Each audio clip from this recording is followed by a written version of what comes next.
Ladies and gentlemen, boys and girls, and beautiful people across the whole world.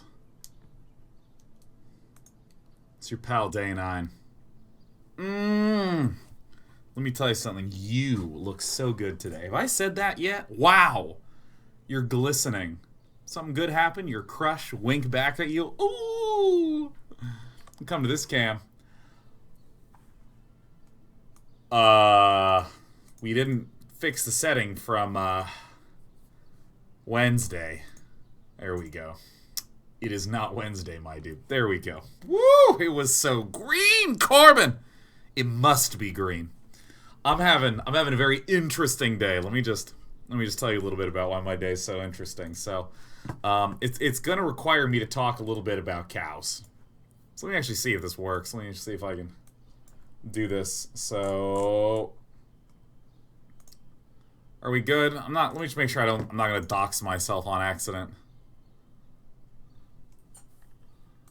I think this is gonna be fine. All right, so let me.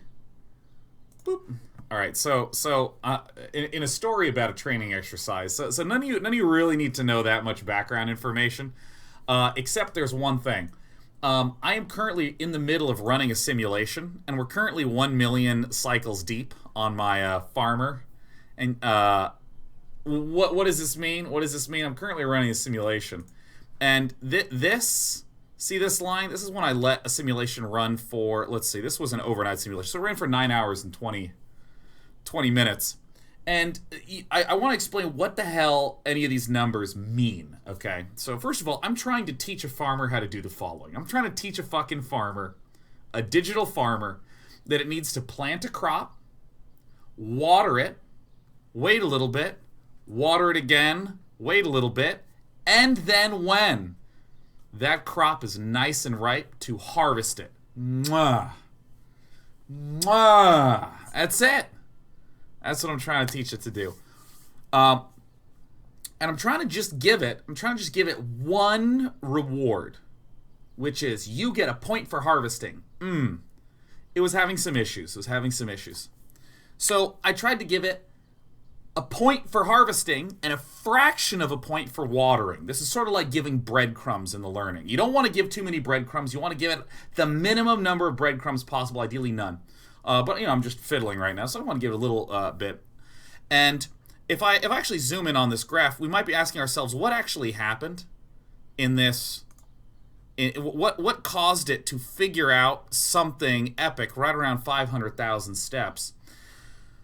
What it learned to do is it'll learn to plant a crop, water it for a fraction of a point, immediately water it again, which would cause overwatering, causing the crop to die, at which point it would then plant another one, water it again to kill it, plant another one, water it again to kill it, and as we can see, if we just refit, that's what this long tail is. This is just it for all time being like, yep, I figured it out, right? Oh, yeah. I mean, machine learning is like working with a bunch of shitty genies. I have no other way to describe it than that. So what's going on? The idea is, if you've ever been playing a game and you have a strategy that has worked for you so far, but you're kind of hitting a wall. Like, we're about to play Magic. You build a deck that's good, but it's clearly not great. You want to kind of veer off from it. So what do? Well, the way that a learning agent works is that it sometimes tries to do what it knows to be good, and sometimes just does something it hasn't done in a while, so that way it can try to explore that other space. And I'll use StarCraft because that's the fucking greatest game. If I've just been four-gating every single game, and suddenly people are starting to beat me a lot, instead of just never four-gating again, I might four-gate some of the time and do something else some of the time, right? Again, this is the idea of I'm just going to try out different things. I'm going to explore. So this next iteration, what I'm doing is I'm basically instructing my little learning agent to try to explore a little more.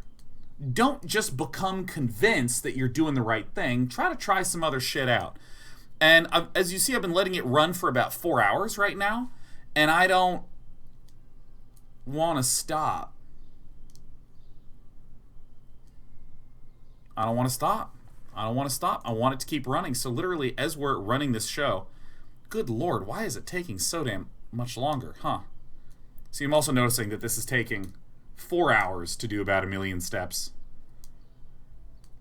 Or less than 1 million. Whatever, it doesn't matter.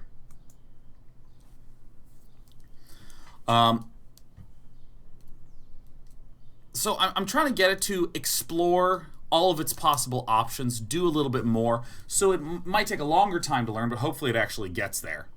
And so that's actually literally running right now, and it's actually kind of causing my computer to chug a little bit. But I really want it to run. The good thing is that the computer that's doing the video encoding is a different computer. It's just a completely different PC. So I have my gaming PC also doing my machine learning stuff. And what we're going to do is after 2 hours of playing some Magic the Gathering Arena, we're going to look in and recheck on how our little farmer babies are doing. Sound good? Sound good? Now, the ladder just reset, which I kind of completely forgot was going to happen, but now we get to climb right on back again. And I actually think I was having a lot of fun with the Teamer Monstrousness deck. What was in this puppy again? Oh, yeah. This was a fun one. I think we should just run this a little bit. Should currently be up in the deck tracker. Let's do traditional ranked. Oh, and what happened to Mostly Walking tonight? Sean and Lee are just a little slammed with work, and that's about it.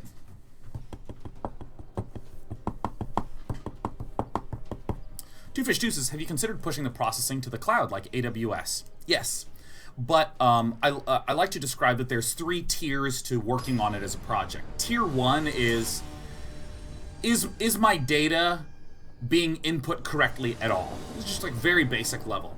Second level, and the really hard level, the second level is my baby learning? Is my baby learning?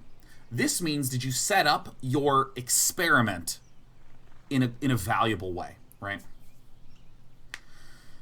And so that's where I'm at. I'm at the point where I'm like, I don't know if I've actually even set this up properly. Because, yeah, no, AWS would be great, but I mean, if within 2 to 3 hours of learning, I can determine it isn't or it is, or if I just let it run overnight and determine that it isn't or it is, this is important. But once you get to the spot where you're like, hey, it appears to be learning, that's when you jam up the shit out of the processing power with something like an AWS service. So essentially, yes, but I need, I'm just not there yet, you know what I mean?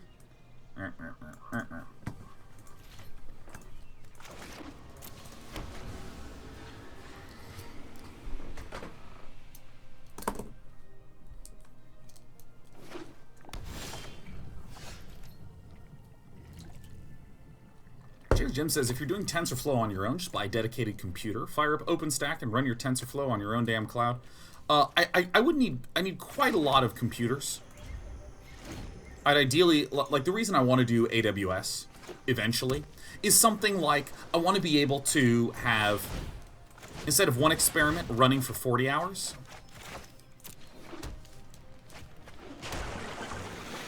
I would much rather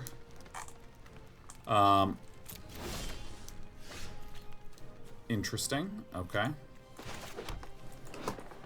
And this just destroys a targeted land with an activated ability that isn't a mana ability, such as Kanta, the Sunken Ruin. I want to be able to have like 50 AWS computers that I can run that same simulation for 1 hour on. I think managing my own hardware seems less than ideal.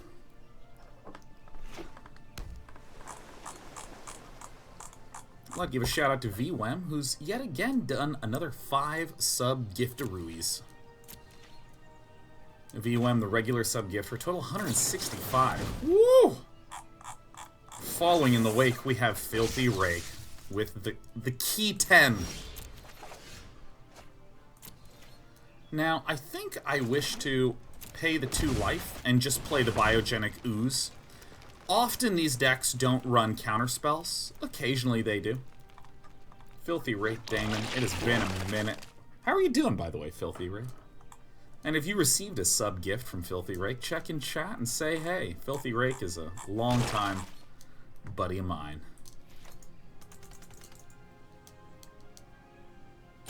Sure, Jim, so you could spin up your own VMS. I don't know what a VMS is. With OpenStack and not have to pay AWS. It feels like it would be very expensive to maintain a cluster of 50 computers on my own. Unless I'm misunderstanding what you're talking about, Chaser Jim.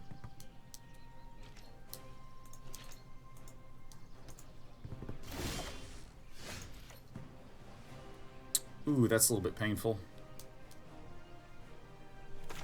If at first you don't succeed, ooze again.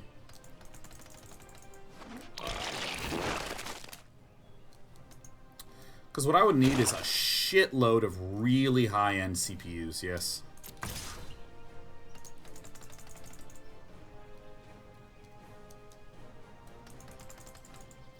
That feels mighty expensive. So Reanimator is a Nexus of Fate deck.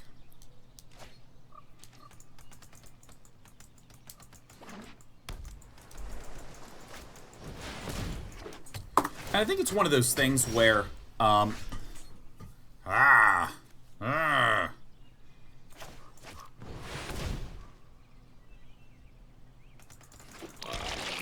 Chaser Jim, you say $3,000? I feel like I would need more like $1,000 per computer, and I'd want like 50 of them. Maybe if I was getting away with like 250 per computer with 50 of them, it seems weird.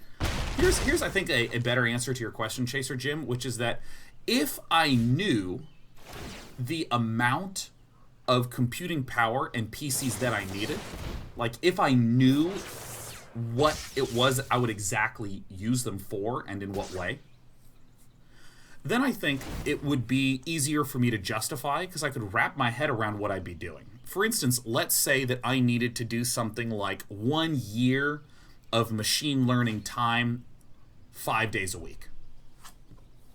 And by 1 year, I mean like, you know, I'm simulating the thing at 100x speed and doing that on 50 computers and so on and so forth.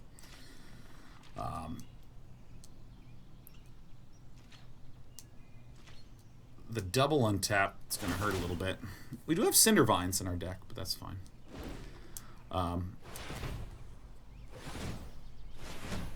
But yeah, if I knew that I needed like 1 year of processing time every evening, and I was going to need to be doing that, then I could say, okay, how many computers would that take? All right, cool.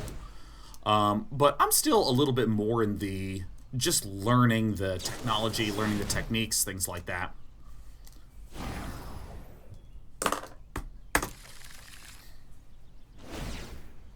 And so my usage winds up being extremely spiky. And thus far, I have not yet found anything that would require me to be able to...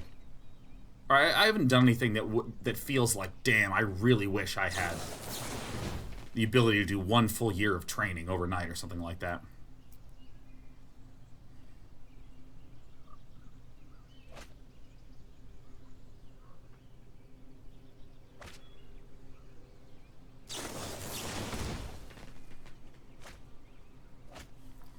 The thing that's really nice about the cloud is that for the sake of learning, you can, like, just get a whole bunch of cores jamming, and you can get, like, you know, pennies on the hour.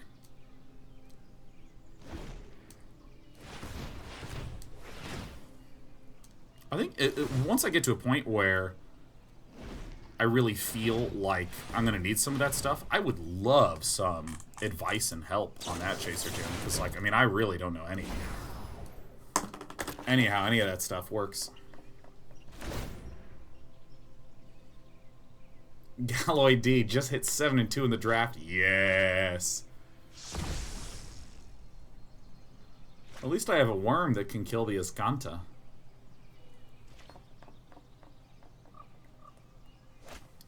Thanks, Chaser Jim. Well, let's see how the farmers are doing. They seem to be meandering right now.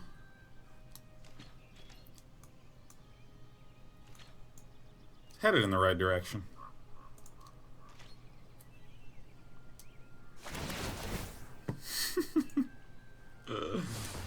Alright.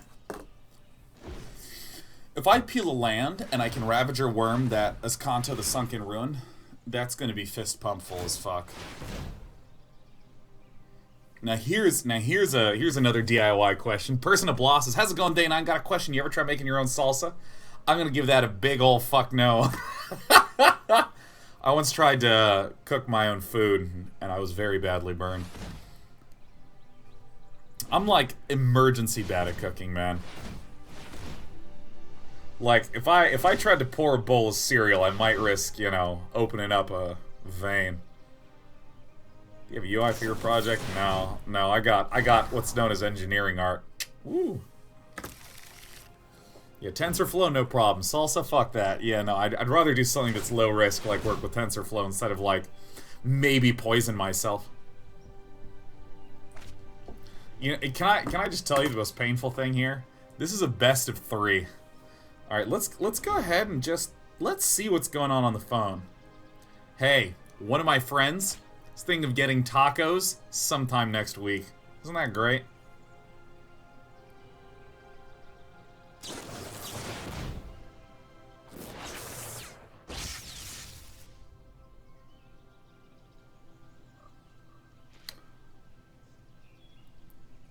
I just realized something.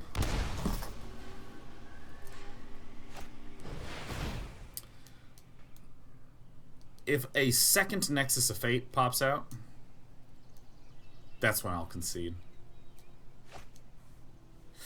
What the fuck am I doing? Let me concede. Wow,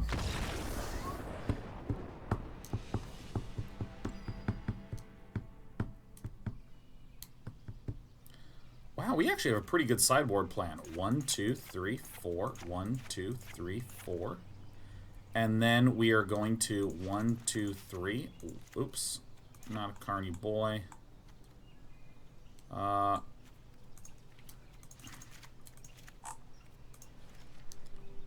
Yeah, I mean, that's pretty El Grando. I think I actually do want the mass manipulations due to the creaturey nature of a lot of the sideboarding plans. This card sucks in this matchup, but it's like, what else am I trying to get in here?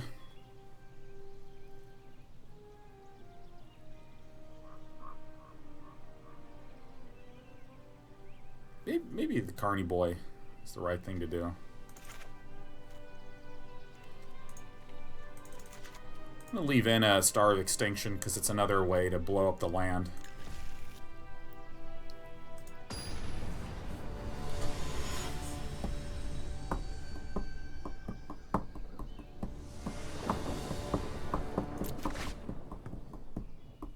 It's a very bad hand.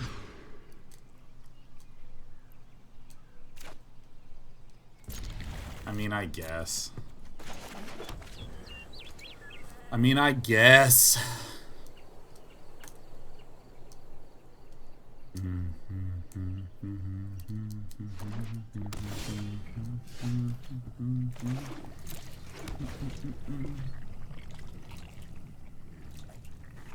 New bag 5 for 30 months. Hell yes. Oh, is it an incubation deck now? I think I'd rather have this one.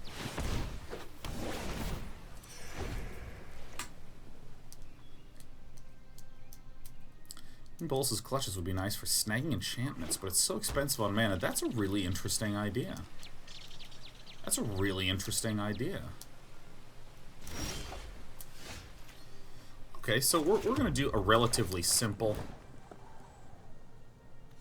What are these red lands? Oh, this is actually not... Huh.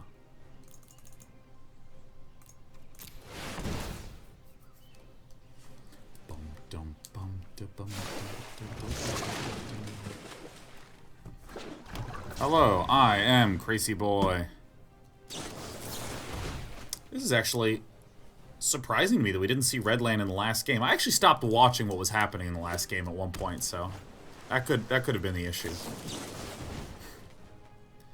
Wow, there's ops in that puppy too. Sideboarded in red mana. Double opt. Wow, that's an interesting pickle.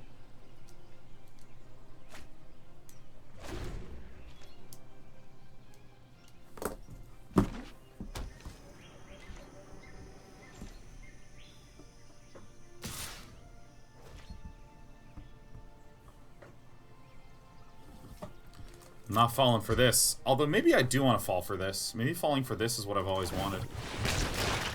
Adapt 3. Well, that kind of helps. I think I'm going to growth.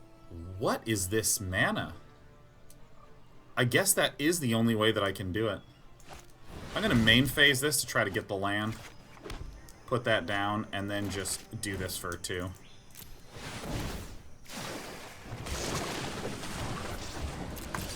Boy, am I happy to see that Crushing Canopy.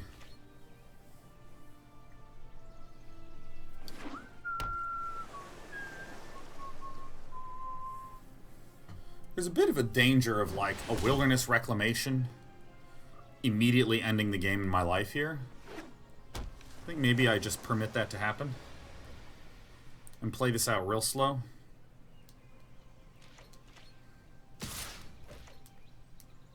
Oh my god. Bulls 3x3 says tomatoes the best fruit. I hate to eat raw. Oh my god, dude. Tomatoes are so good. I love tomatoes. Tomatoes, quite frankly, are where it is at. Alright, I'm going to do a marginal risk. Let's see what happens this turn. Hopefully like a root snare. Great. And then I think it's a good day to Carney Boy. Our opponent has 3 cards in hand.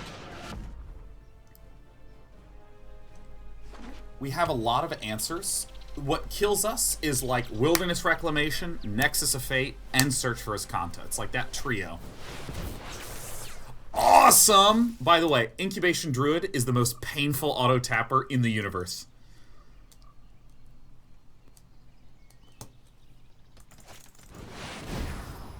It's fine. Like, that's a very benign turn. That turn was basically play 1 land, draw 1 card.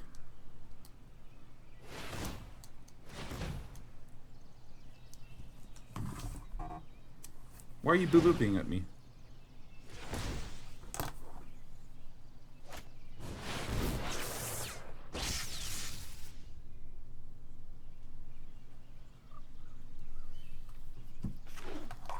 Wilderness Reclamation probably loses the game for us right now. I did it.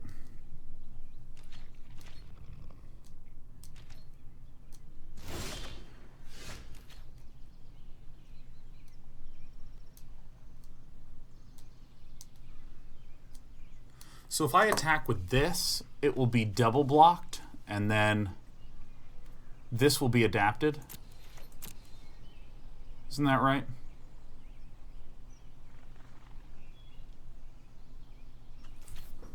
So I think I just swing in the skies and leave Crushing Canopy open to kill off an expansion. Wilderness Reclamation, excuse me.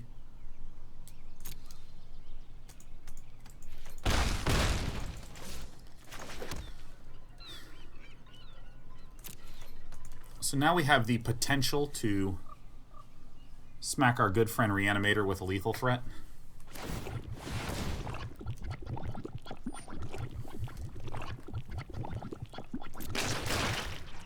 Squish, squish, squish, squish, squish.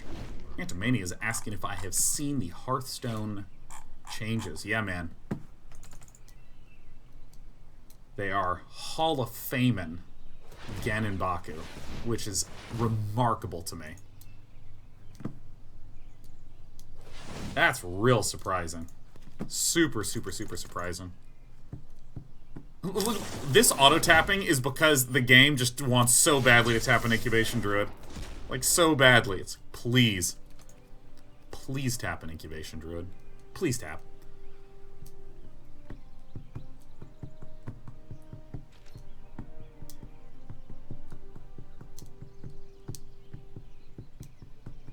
So we're about to win. We're about prepared to win.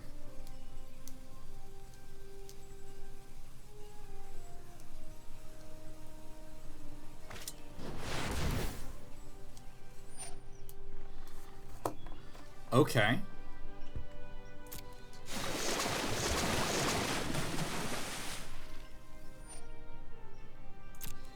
Now this is a difficult situation. What's the correct thing to do?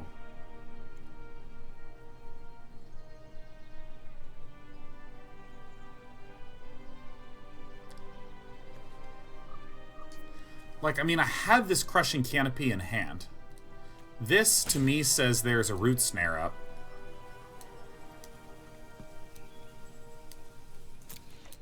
I think I need to swing with just the Carnage Tyrant.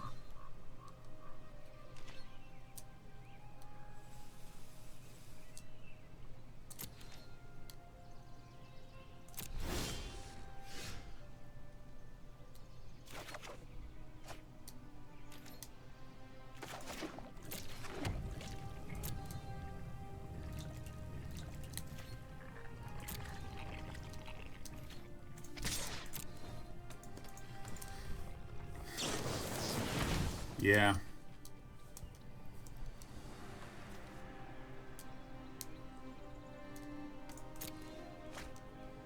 I think this deck's just a very good counter to ours, generally speaking.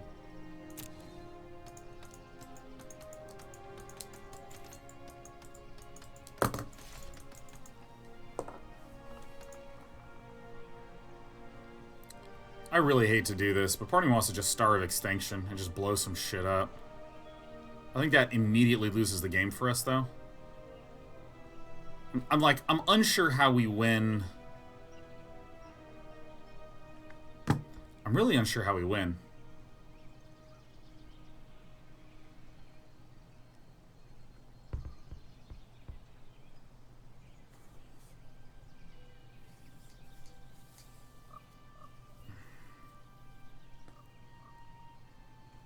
I mean, one Wilderness Reclamation and we're doomed. I think I still have to play to try to blow up the Wilderness Reclamation.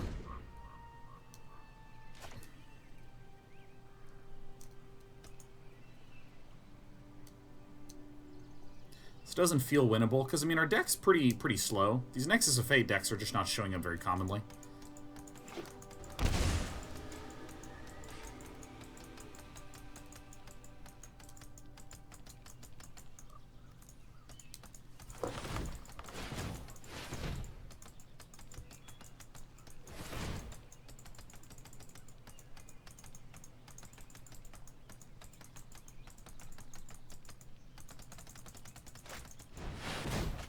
Great. That's really good news.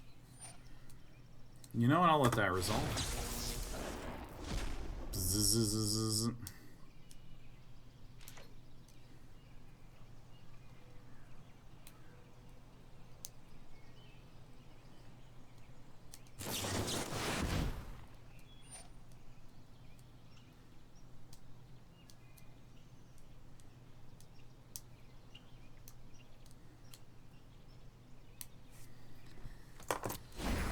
Let's see what our opponent does.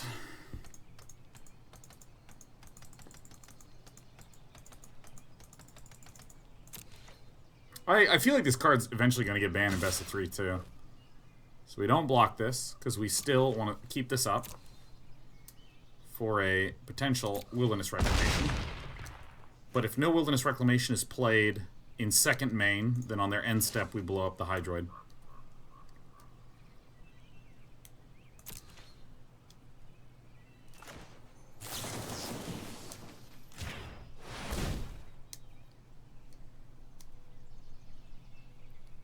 I think Nexus will get banned. Nexus.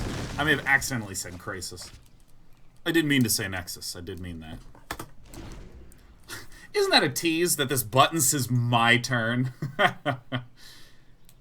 Is it my turn? No, it's never my turn.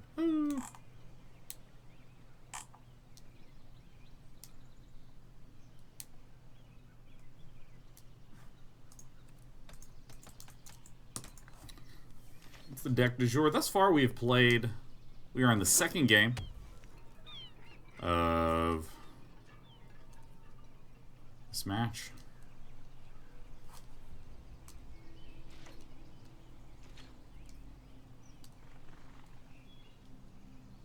Can I explain the Ravager Worms in this deck? They're just very strong value. You know, I don't even want to play this game anymore. I'm getting out of this. Our opponent was playing very slow, very deliberately. And honestly quite well, but... Fuck, man. I'm just thinking next fake gonna get banned in that BO3. It is the most anti-fun thing in the universe.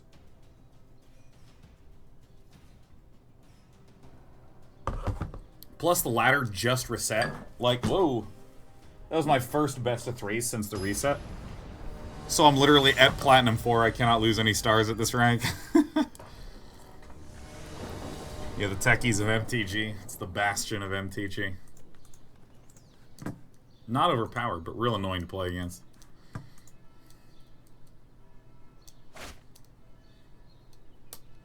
This is a very awkward hand with our opponent going first.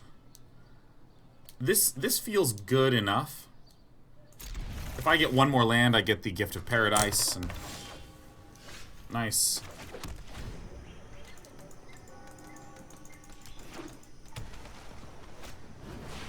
Oh my god. Oh my god.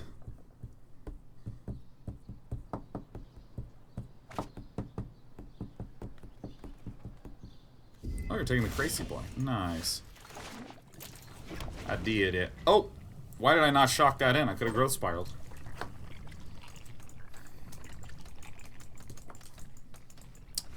This Teamer Monsters deck. It's plausible that it is not the finest deck.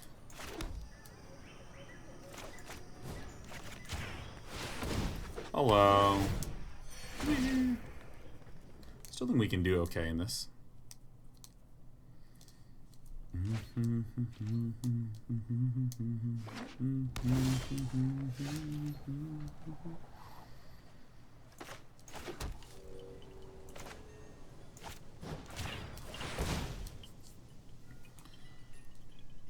You gonna counter it, Justify?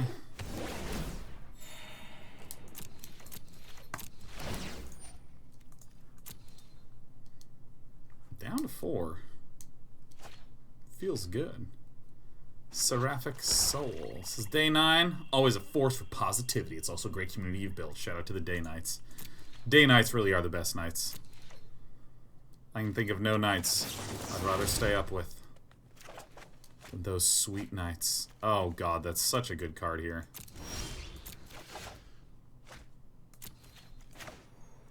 I do wish to do this main phase.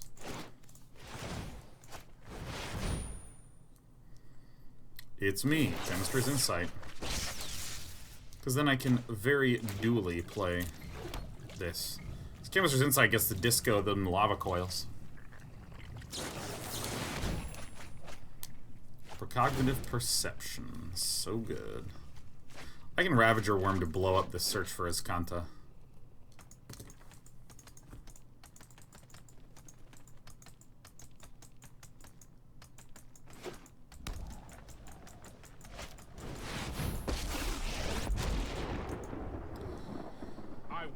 From the world any longer. This is gonna be tough. I'm not done yet. It's for dogs because he said AWS 3 times and summoned me. Oh man, too good.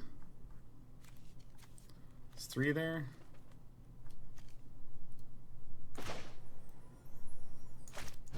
We may as well try. It's almost certainly going to get absorbed.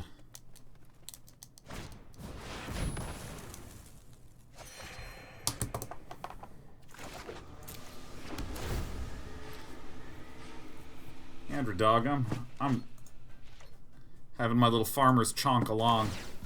We need to move quickly.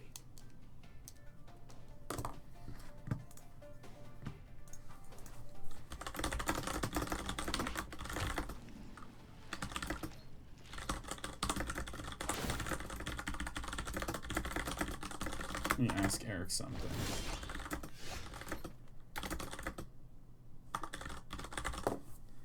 So, I think I don't want to do this guy quite yet. I think I do want to do this main phase.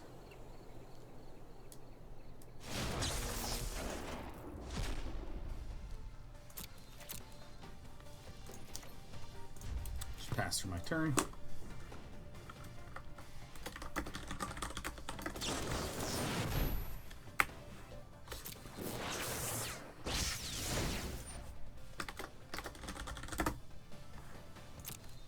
We're in there, 6. Okay.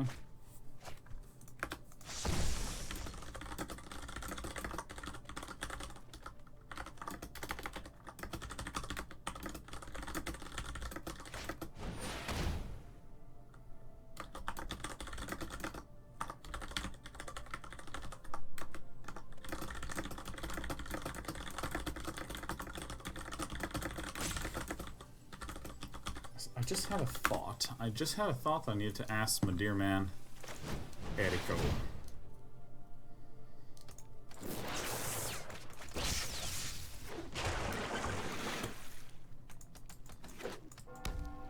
Scipius says, anyone else can't wait for Subnautica tomorrow? Ooh. Ooh, God. Tell me about it. I think we actually can do okay in this matchup, but I think that we are fucked in this game.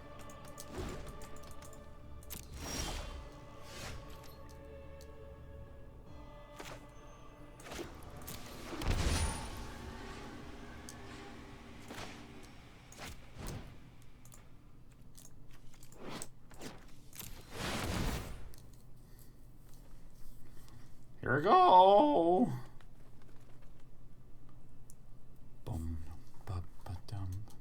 You know, I discovered something about Subnautica that really tickled my pickle.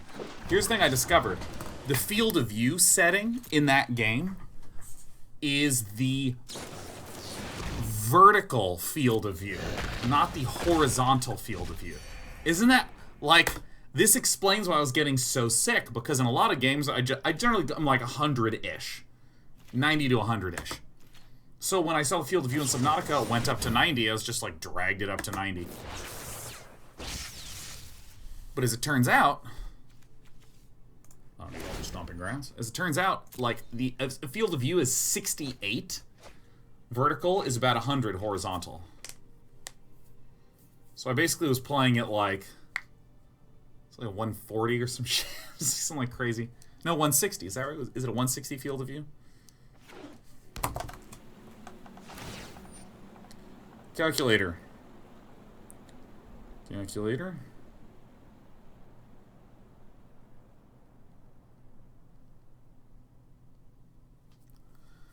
Alright. Hold that thought.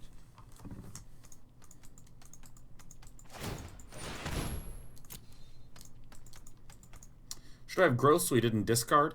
This discard is not particularly important, and I want to be able to wait till the last second to growth spiral because it also draws me a card. And the fact that it also draws me a card is very significant because my opponent has thought erasures, so if I were to growth spiral too early, I could walk a valuable card into a thought erasure. And that, to me, is more important than trying to just keep an extra land in hand.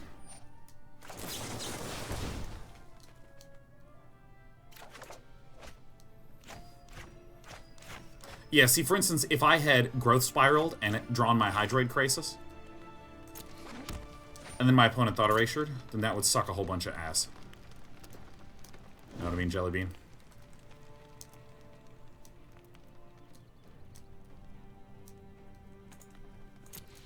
So my opponent can do 1, 2, 3, 4, 5, 6.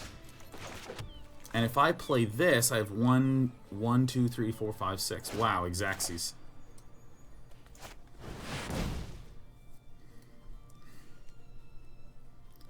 If this gets absorbed, then I just should concede this game and give up on everything. Just burst into tears. Just cry a lot. Cry really hard. This guy can get a haste. Yep, not enough to counter with the syncopate, because there's 6 here, and I have 6 here.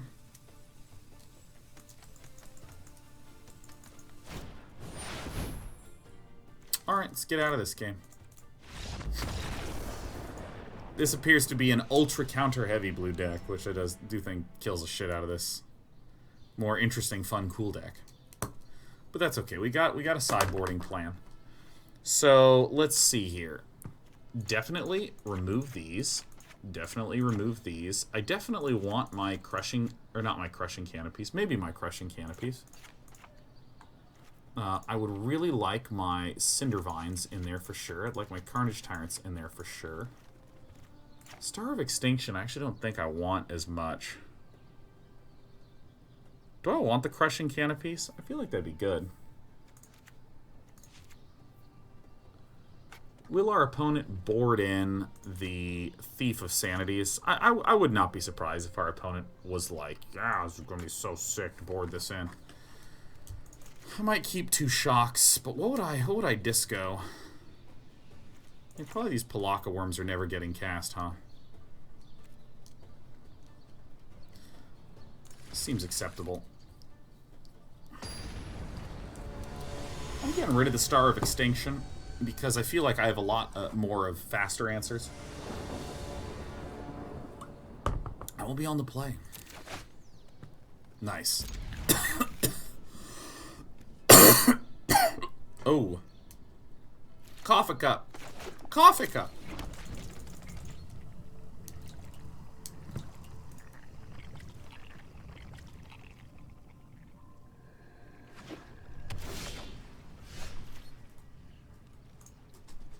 Is that a Share Bear? Is that a Sheriff the Cat? Could it possibly be my dear old mate Sheriff?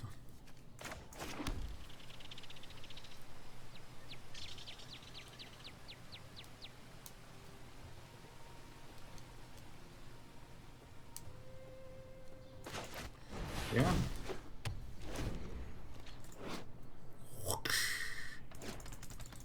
They call me Mini says Day Night. I just got a draft with 6 Sky Knight Legionnaires. Oh my god, that feels good just having you say it to me. We're gonna pay the life here. So in this way, if something happens to our Cinder Vines, I can, you know, if like a Search for Escanta gets played, I can blow it up rather swiftly.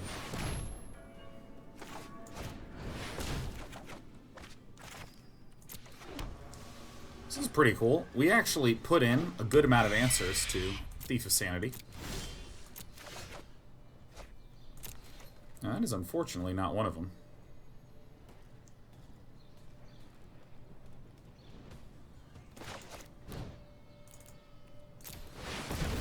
So I'm going to be doing it like this. Perfect. Ah, shit. I wish I'd played this land instead, but that's okay. So same situation. So what our opponent could do is spend all the mana on at this moment to kill this. With a Vraska's Contempt, which gives me the opportunity to Ravager Worm in response. So this is why we played the Hydroid Krasis last turn, because our opponent can clear it out and can get something juicy with the Thief of Sanity. Absolutely.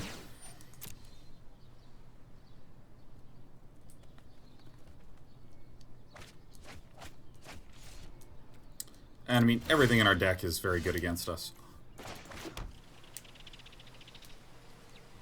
So I'm going to go with the exact same logic as I did before. I'm going to +1/+1 counter. And I'm just going to destroy this. And Justify is in a position where Justify is likely going to be forced to spend mana on Justify's turn. Immortal Sun is the stone cold nuts in this spot, though. So, like, another Vraska's, a Mortify, things like this we would anticipate get chucked down. What do you think's going to get egoed? Probably Hydroid Krasis? Unmoored Ego is a very weak card for this reason. Hydroid Krasis is pretty good. Hey, Steuben with the tier 3 sub for 30 months. Thank you.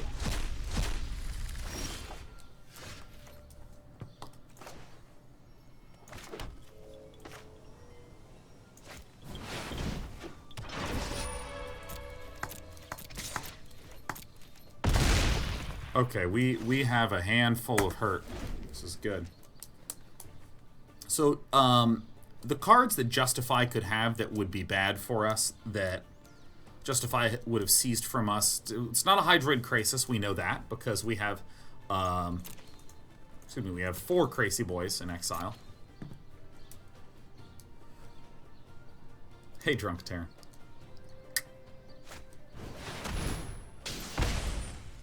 We'll allow it. That's 2 Vraska's Contempts down. And this is something that I see a lot of Esper control decks wind up in. Which is this spot where... That's, like, really great.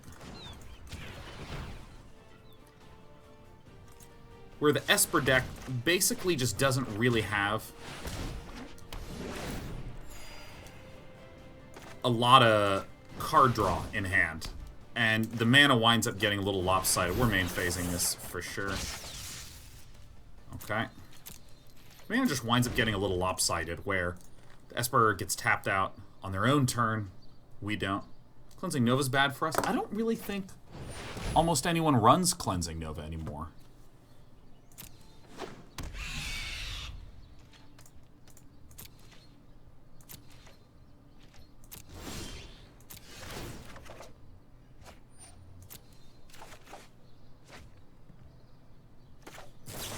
I'm going to discard the Breeding Pool because I want to play this Forest untapped.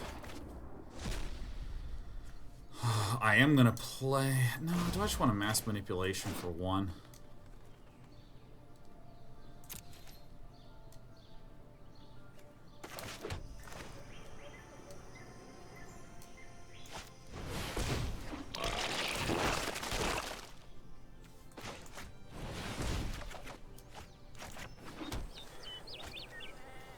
Alright.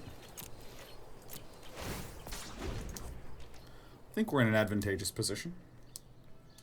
This looks advantageous. I just don't really want to mass manipulate the Thief of Sanity because that's just such an expensive thing for a card that's like good right now, but not like spectacular right now. I probably will cut the 2 mass manipulations and just put in shocks. Not a particularly revealing pile of cards that just get dropped there.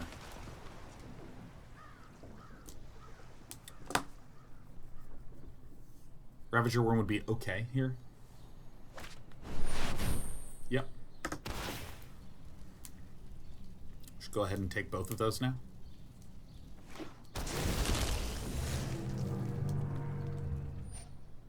Yeah, that's fine.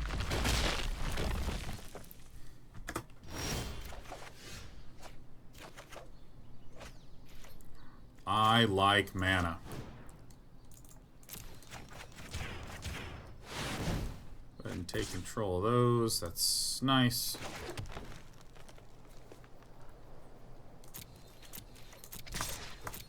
This position looks pretty good. Why are they called shock lands? This is called a shock land. Where's one?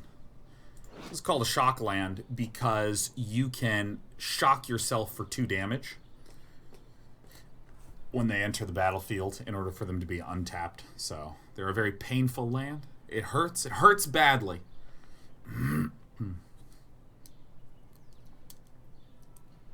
Gaze is hoping Mass Manipulation would have a more interesting animation. Mass Manipulation has the best animation in Magic the Gathering.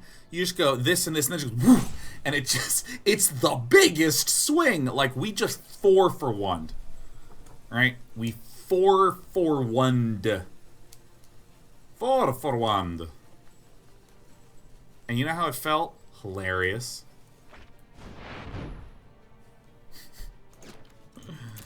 You got a friend.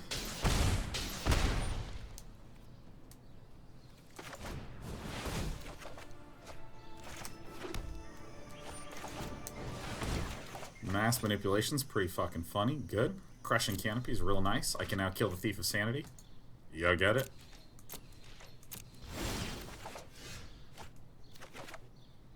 It's good. It's good to have this shock.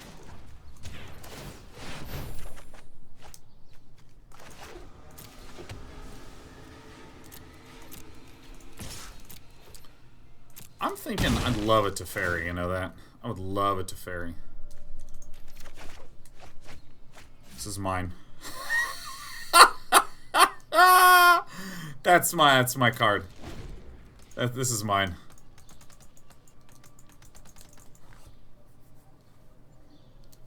Pacific Killer says, how do you feel about Esper decks that play threats like Thief versus ones that only play Teferi and Kaya?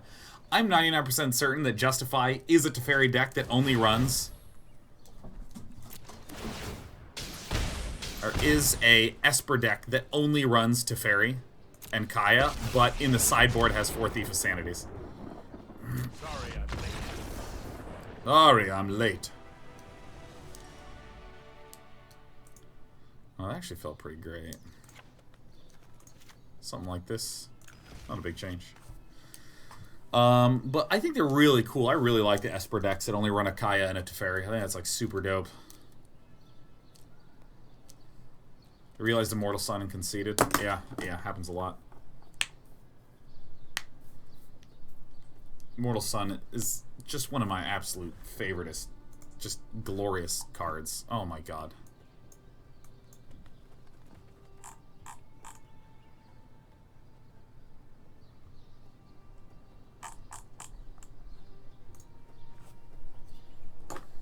Because I just have this massive hatred of Teferi. So, Nisa, do we try Wilderness Reclamation in this deck? I think it goes really well with Gemsters and the Ooze. The thing about Wilderness Reclamation is it just doesn't feel good in this deck consistently. It feels like, because like I really like having Wilderness Reclamation in, say, the Bant Creatures deck. Bant Creatures, for any of you who don't know, is Bant is green, blue, white. White, blue, green. Sorry, I'm trying to get the orders correct. The order of colors is Wooburg. White, blue, black, red, green. Wooburg, Wooburg. Say it again! Wooburg, Wooburg. Yeah, it's amazing! Ah! So that deck has lots of instant speed and flash creatures.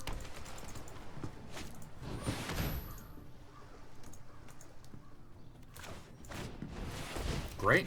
Perfect. I hope our opponent declares Hydroid Krasis, so we get to draw one. Cindervines. Interesting. I mean, I really think Unmoored Ego is an enormous mistake to be running. Because our opponent just ditched the entire... Ooh, that feels nice. So our opponent just basically ditched a card from hand to remove a card that was not there.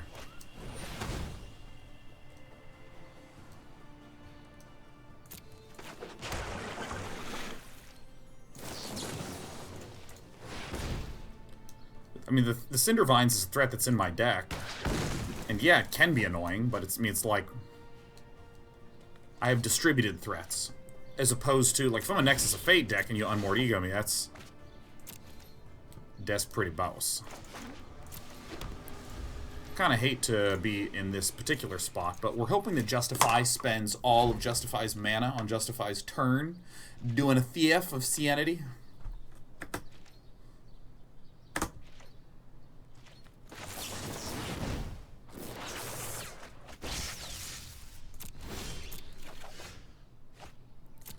So this is where things start to get a little problematic for a Esper deck, is when I start to be able to play multiple threats that then do resolve. Because now, okay, so now this says to us Justify has a Vraska's Contempt, a Mortify, some sort of creature removal. Wasn't able to cast a Chemister's Insight with that 4 mana, very important. Okay, so now we're going to try to continue to eat through. Because we did not have Hydroid Krasis called. We had Cindervines called by the Unmoored Ego. So now we get to use our how do I want to say it? The motherfucking Jellyfish Hydra Beast! Disco a card. Probably the Gift of Paradise. I think I'd rather just have a slow influx of land that does not actually cost me mana to cast. So we're starting to win the land game. 1, 2, 3, 4, 5, 6, 7. Gonna go up to 8. Who do we appreciate? Myself, myself, myself.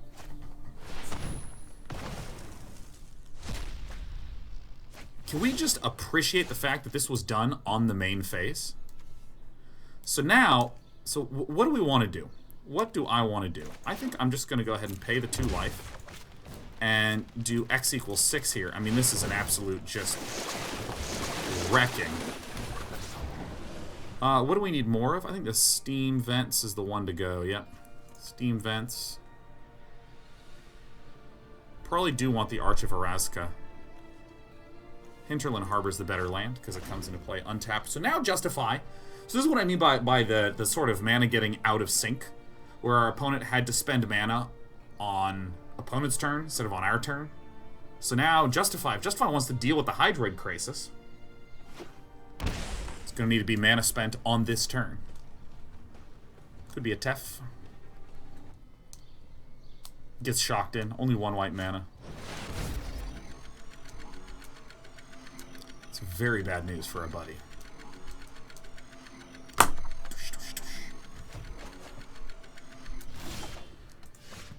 Okay, cool. So I'm going to get the City's Blessing right now.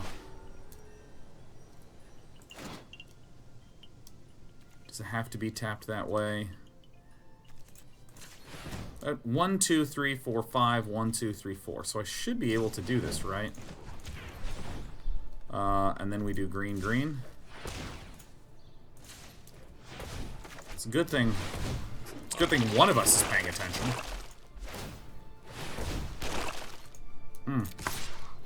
Silvo says, hey Sean, isn't it past your bedtime? A little bit. Staying up late tonight. I gotta watch the next 2 episodes of Touch Your Heart, which is a Korean drama I'm currently all up on all about. Whoa, whoa, whoa, whoa, whoa, whoa, whoa, whoa. Great. So let's go ahead and play the Ravager Worm.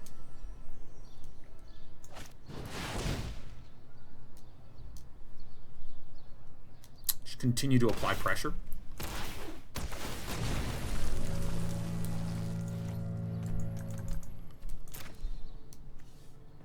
Wait, do I have to destroy a land? Wait, I have to? I have to do this. I did not know I had to do that. That's news to me.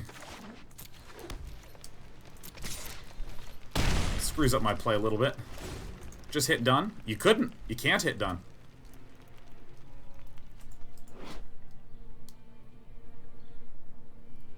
Yeah. You don't have to choose. No, I clicked done. I clicked done, indeed. Oh, I do it on the first screen, not the second screen. I see what I did wrong. Okay. I can actually show everyone what went awry. Well, see, now I totally would have wanted that card draw, you know what I mean? So, here's the thing. When it shows the 2 options, that's when I have to hit the Dunzo button.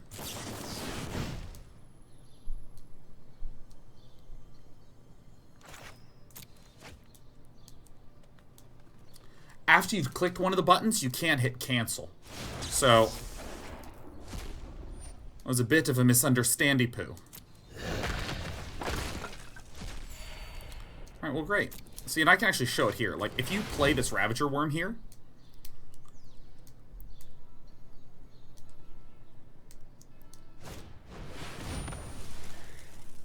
shit. Yeah, so when this shows up, it's pick this, and you click one. And this done that was over here, this was the one I couldn't click. And there's other effects that have worked like this, but now I'm understanding that when it says up to 1, what I need to do is I need to, in that moment, is this gonna... Look at how much of the green land it wants to tap.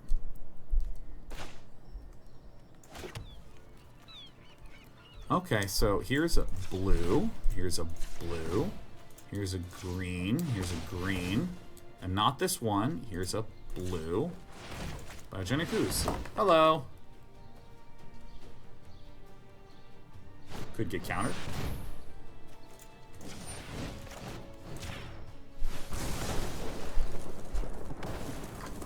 So when these 2 options get displayed, there's a done in the middle, and that's the one you have to click. That's the thing that I'm trying to understand.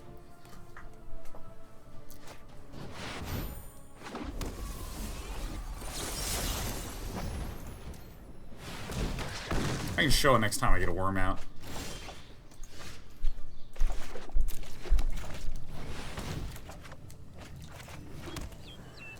Boy, I wish I had that Arch of Erazka. That's just one of those interface sort of flubberooey things. I think I don't actually hit that. Been a lot. Absorb, syncopate, absorb. I think I'm going to try to get a little more value out of this.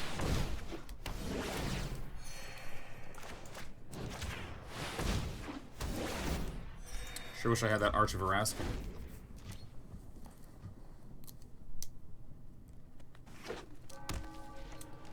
Because, like, what I really want is a Teferi. That's what I want. Alright, see, now I can show this. So when this comes down... Hey, maybe there's another counter here. That's pretty remarkable. Okay, nice, nice. So now we really get an opportunity to play mass manipulation.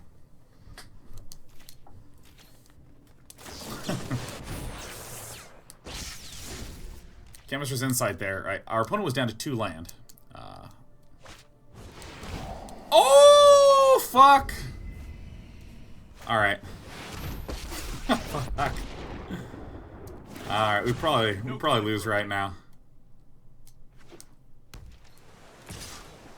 Bonk. So I think that's it. I think there's nothing that we get to do.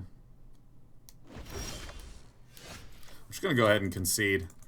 Because we missed 2 draws by killing the Arch of Araska.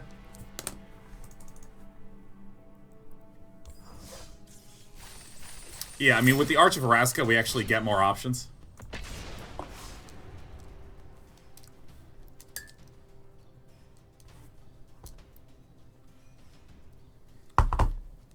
Ameliorates says, why didn't you just play it?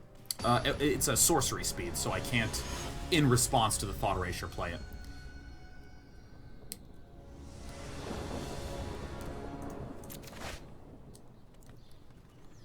So this hand is mediocre.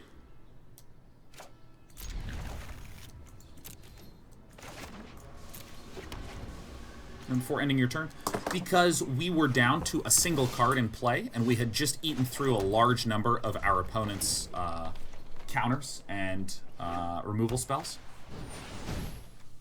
And so for that reason, we were in a position where we were like, okay, if we're drawing 1 off the top, now that we've blown up our Arch of Araska, since we don't have an Arch of Araska anymore, so we can't draw, we're just going to go for a very greedy play. And try to just get 2 things instead of 1. Because we see that our opponent has also played many creatures. So, if our opponent's playing a lot of creatures and running Teferis and Planeswalkers, and we have 1 card in hand, I think that that's a very reasonable play. Although the funniest thing is that we put ourselves in that position because the interface kind of frustrated me.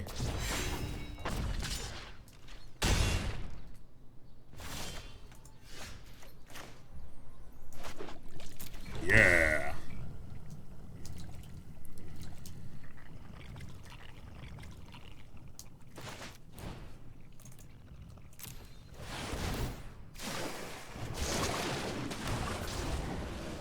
We're going to be shocking in a lot of land today. Frazzlewise says, how am I doing today? I'm doing alright. I'm doing alright. Actually, today's been a pretty damn good day. Today's been a pretty damn good day.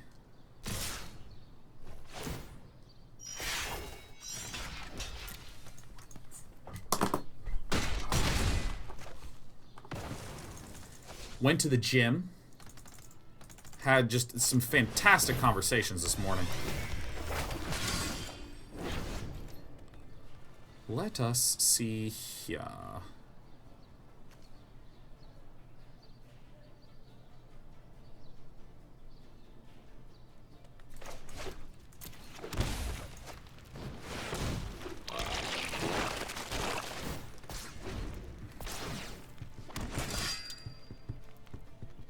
This feels hard to win.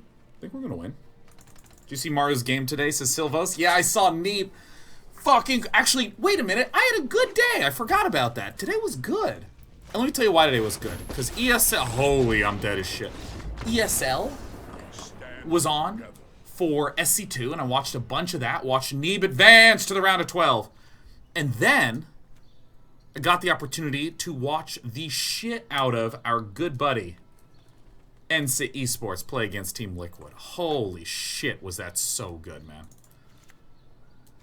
Do I think I want the shocks and the fiery cannonades in there, right?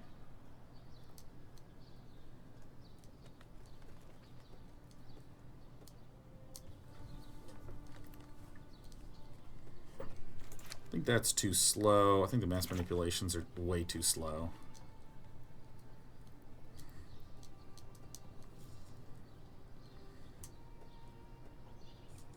I think I don't need to worry about the Immortal Sun in this matchup. It doesn't feel like it's the most important.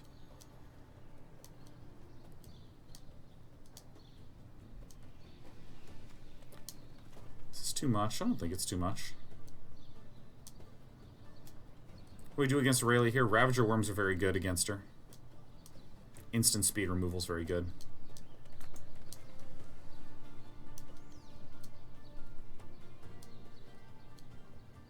So this is, I frequently see people compare Lambo's skill level to Knee, but Lambo went 0-4. Yeah, I mean, though that's true, I mean, fucking, that was a hard group, man. That was a really rough group. I think I maybe don't want the fiery cannonades here, because there's just not a lot of 2 toughness things. I think I want these.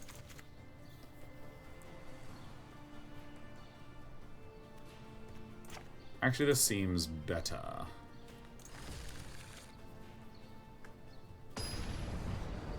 I think the canopies are good because they don't just hit the flyers, they also hit the saga! The saga!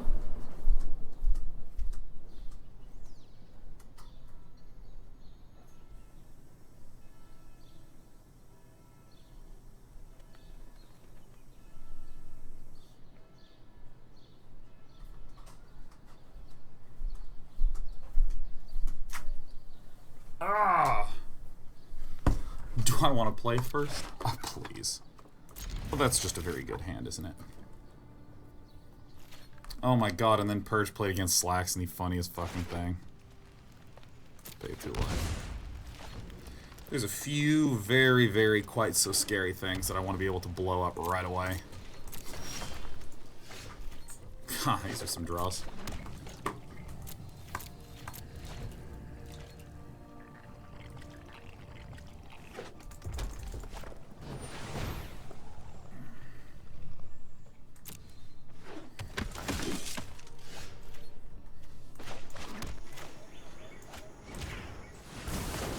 Die. For dominance. So note that I did need to do that at that moment because, you know, if my opponent winds up playing something scary like a History of Benalia, I couldn't even crushing canopy it because it would have cost 4 on that turn. So what's 3 with 2 red that's actually good? Mentor of the Meek. Okay, yeah, I'm going to shoot that.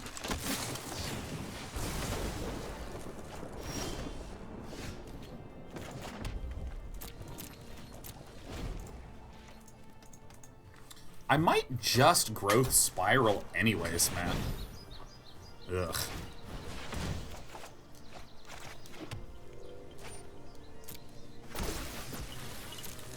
This is a sweet deck from Swaro G. I might be abandoning ship on this puppy. Woof.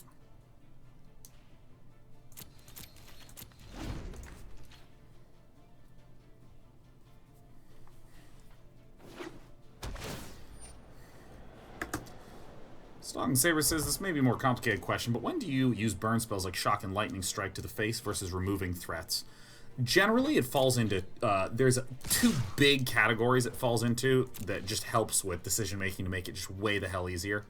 And that's the following. If I am a control deck, like this, a slower deck, these pretty much are always going on to creatures.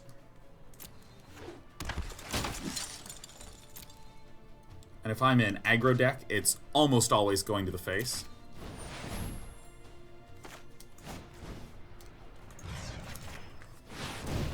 And when might it not go to face as aggro?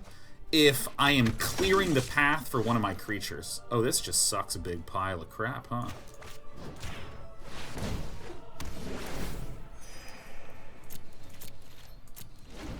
Next turn, Ravager Worm. We did put fiery cannonades in here.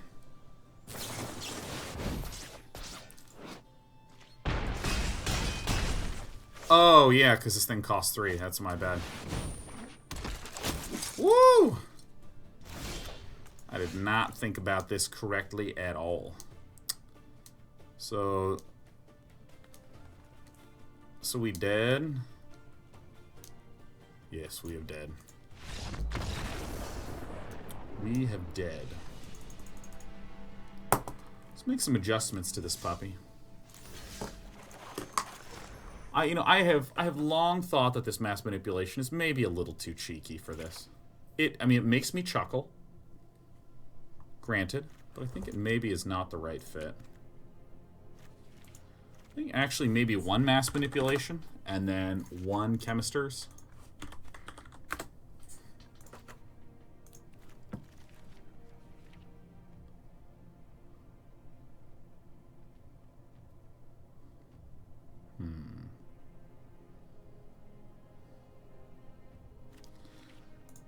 I've had some awkward matchups, but frankly just have not played that many games, so.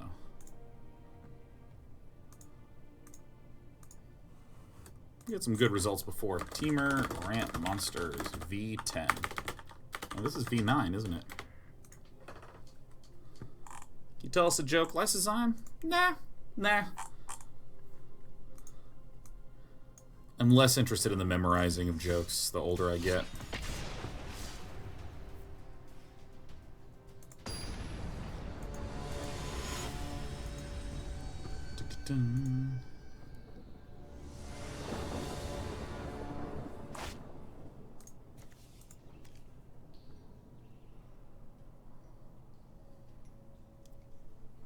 Seems okay.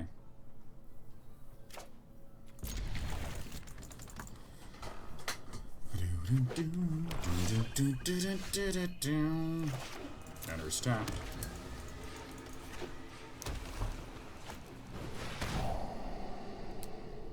See you later, lava coils. Coils! I'm curious. Wait, I have another shock land here somewhere. Don't I? Don't ya? So we want to play this one? No?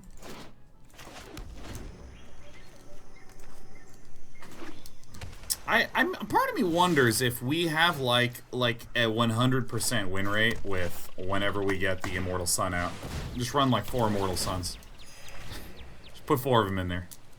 Are there that can't be reasonable to run 2 Immortal Suns, yeah. I will say goodbye to the forest.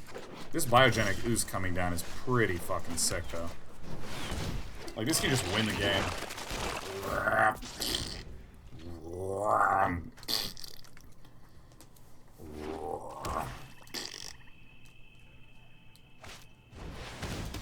Cast down. You know, there's another thing that I could do that I like. I have an idea that I believe will make this deck vastly better.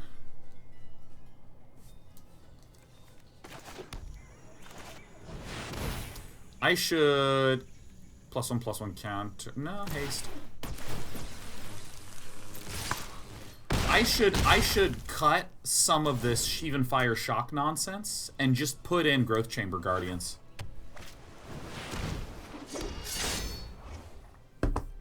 That's the change. Hell kind of dork ass plays that, man.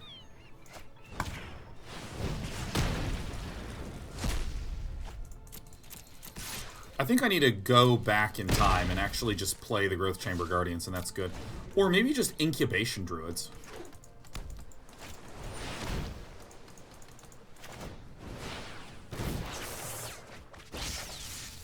Perfect.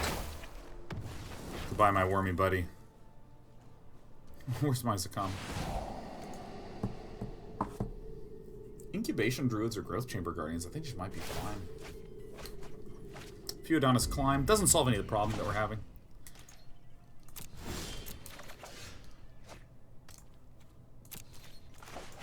One, 2, 3, 4, 5, 6, 7, 8. X equals 6. Whooshy, whooshy, whooshy, whooshy, whooshy, whooshy, whooshy.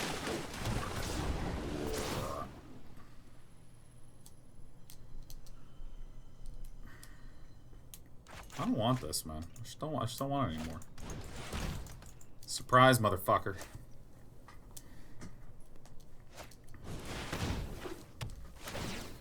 Doesn't cause me to give much of a shit about anything at all, does it?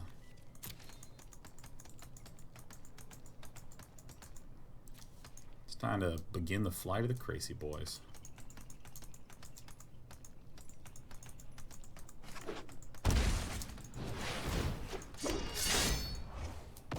That's a beating.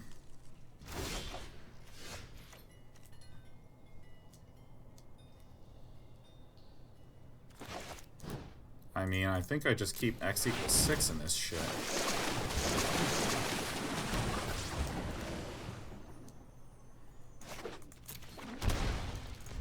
I don't know when we're gonna use that shoot and fire, but maybe now. Boy golly! I'm getting a Ravager worm! Yeah. Oh, biogenic ooze.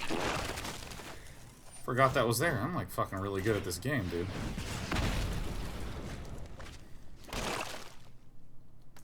So where they're kindling phoenixes, they're just not in this deck.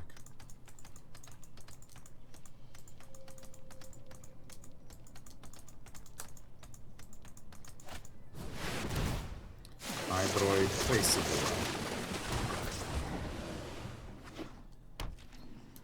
What a bastard. Alright, so, I mean, I think that we commence Operation Swinging with the Crazy Boy. It's gonna get traded, that's fine.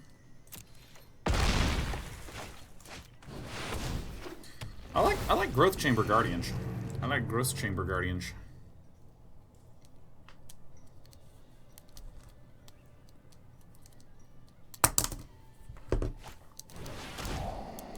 Goodbye.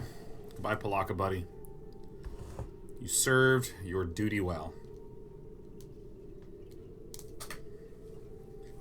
Served your country swimmingly.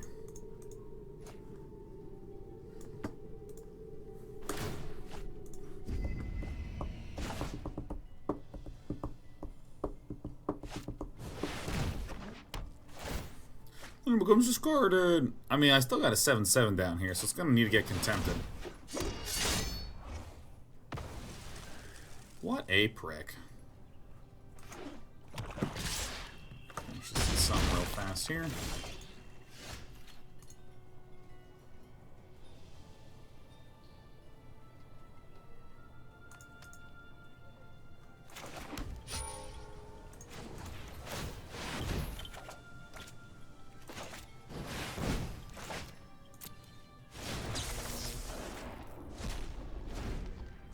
I think we're dead after that Palaka buddy comes down. Well, I guess we do have a Star of Extinction, yeah.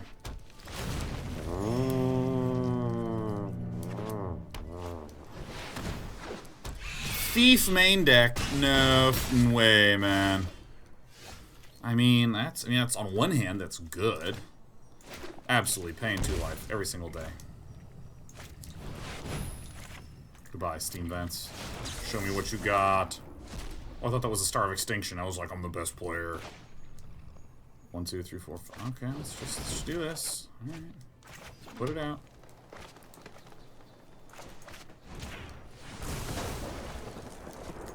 Alright, so we're gonna wait. Because we don't really want to Arch of Erasca. 1, 2, 3, 4. No, yeah. We don't really want to Arch of Erasca now. Because there's some disinfo campaigns. I used to play Naya Control. I'm used to having no cards in hand and just relying on these good old arches. I think we can do it now. Oh, look at this. Look at this player overcommitting. I never didn't have it. Oh shit, I did it at the wrong time. I thought it was on end phase. Oh my god, I'm so embarrassed. Fuck, man. Oh god, what a punt. Fuck, man. Fuck. Alright, what do we do here? You know, ooh, I think instead of Carnage Tyrants, I might want Nullhide Feroxes. What do we put in here instead? I think I do want the Cinder Vines. Our opponent has a pretty creature-heavy deck, though.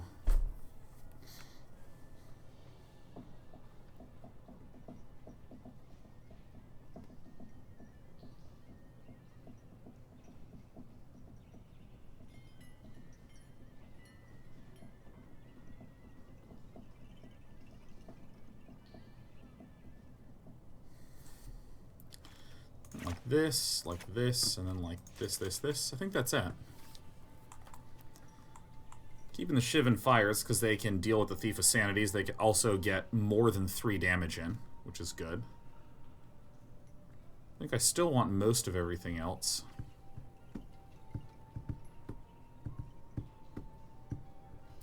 There's actually not terribly many spells there.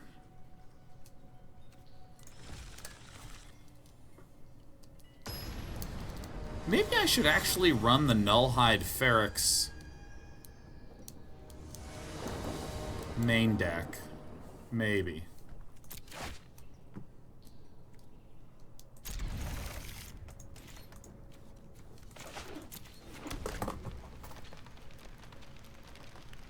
Cinder Vines doesn't seem good in this matchup. Because note our opponent really did not play terribly many spells. It's actually more of a creature-heavy thing. So I would rather run the Crushing Canopies that have the utility of being able to blow up disinformation campaigns while also having the option of killing the Flappy Birds.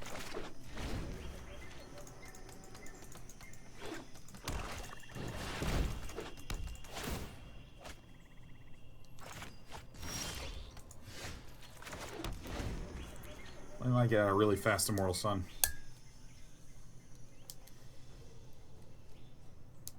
I really think Growth Chamber Guardians are the money cards to slap in here. Well, this is a little unfortunate.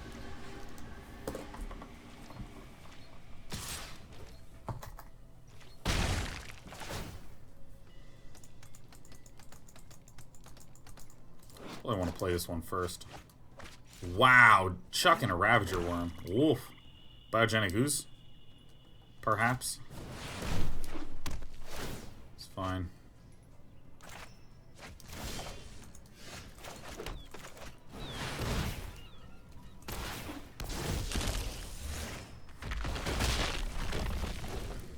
This could plausibly be a Carnage Tyrant, but I can just Immortal Sun.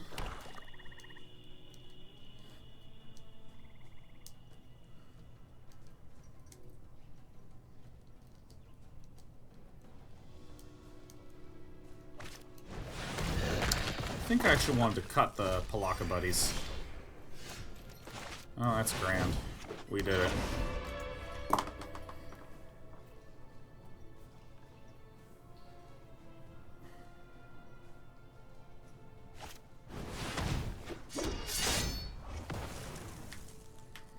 Okay, we have some answers to this. Doing this.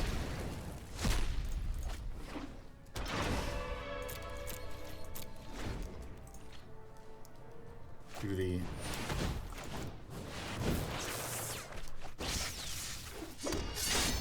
yep.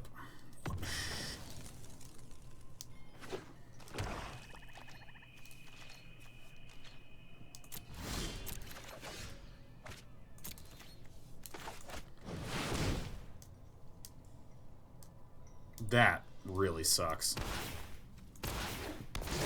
That's good. Well, my opponent can Vraska's Contempt this. Yeah, I gotta really rework this deck. It's just losing to everything. Okay. The issue that I'm having with this is the same issue that I have with like almost every rampy deck.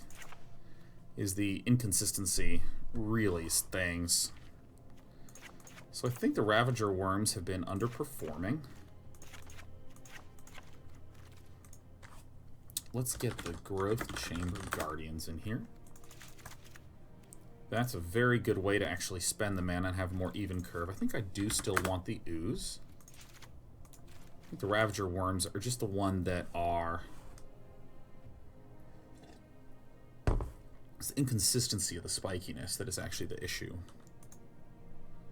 Let's see here.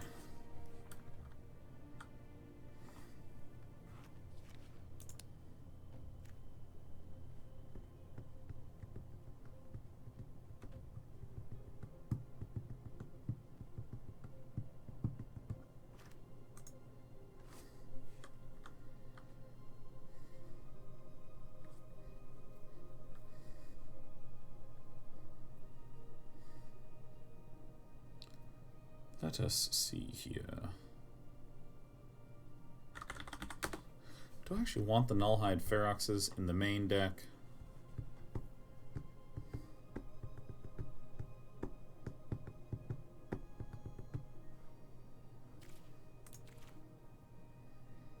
Let's see here. I am sad without my Ravager Worms.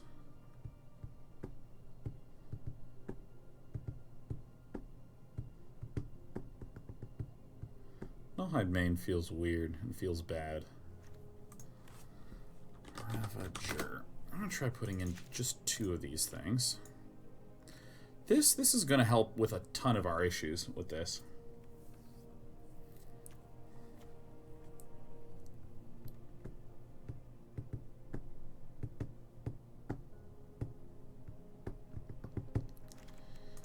I think that I was incorrect to focus on some of the... Yeah, this feels better. If I like put Nullhides in place of those shocks, that already appears to be more sensible, right?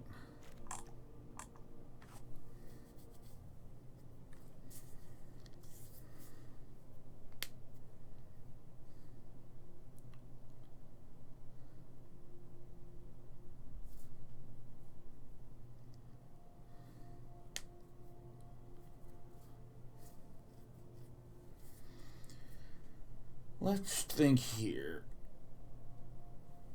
I'm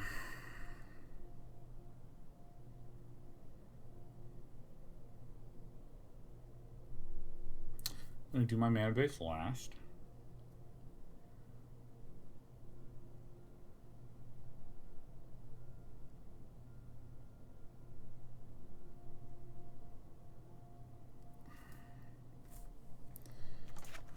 Phoenix has felt weird before, but I think that the deck is looking better now. And this everything together actually just makes a hell of a lot more sense. So now I actually have to adjust our mana.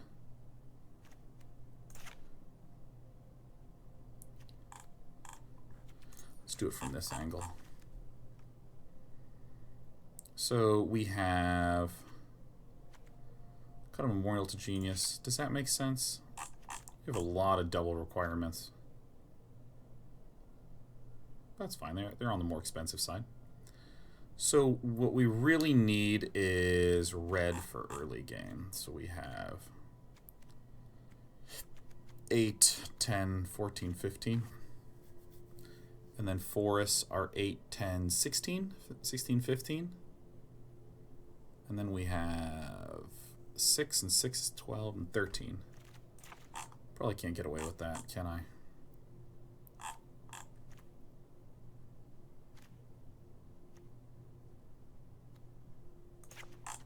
Oops.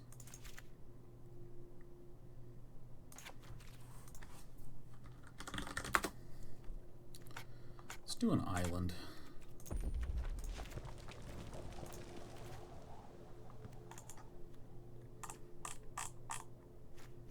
Growth Chamber Guardians look really nice. Swap one worm for Nullhide. No, block worms are really important in anti-aggro. This feels better. I really miss mass manipulation though. Card's a satisfying one. Card is definitely a very satisfying one.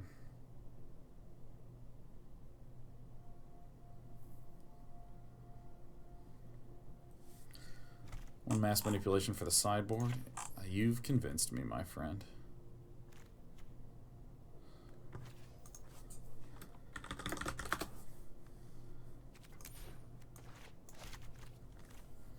What do we even put in?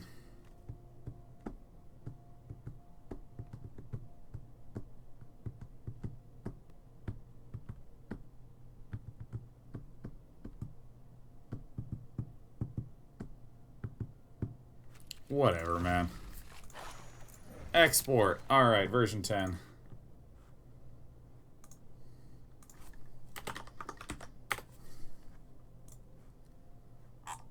Boom. Is it just Carnage Tyrant? He's sticky and big. Carnage Tyrants are really not very sticky. Carnage Tyrants are pretty weak in the current meta right now. Like, just as a raw card, Palaka Worm's much better than Carnage Tyrant.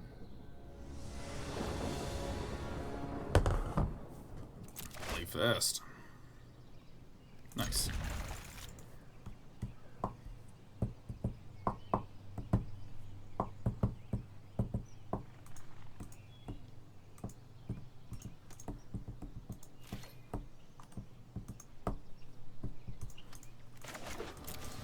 Pretty gosh darn good opening.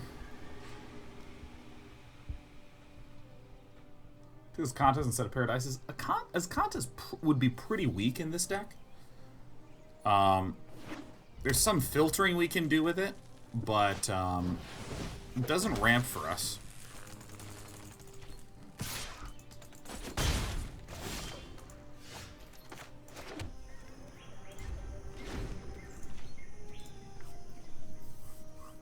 And once it flips, we have, like, no spells in this deck.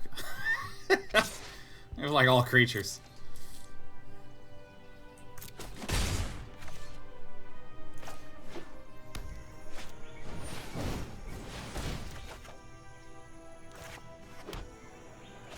This is a very good run out. This is a very, very good run out.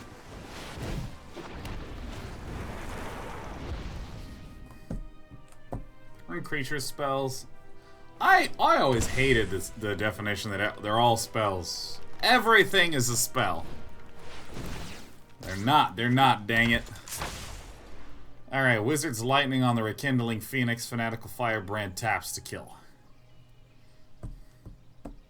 Creatures are creatures. Sorceries and instants are spells, damn it. His name's Day 9 and he calls it every time.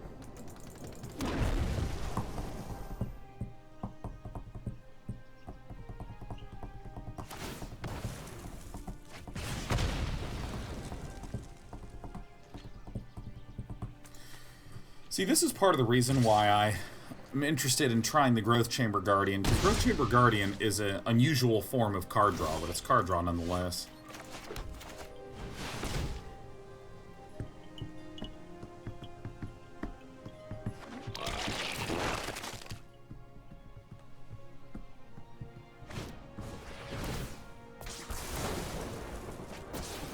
Vomit, puke, holy shit.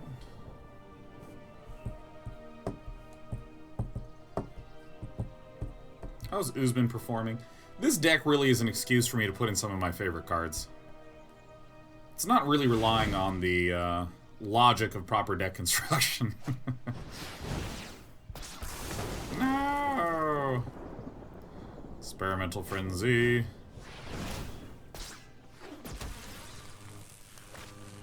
I guess not. Drawing a land is very good here. It lets us trade off this puppy. Ow, ow, ow, ow.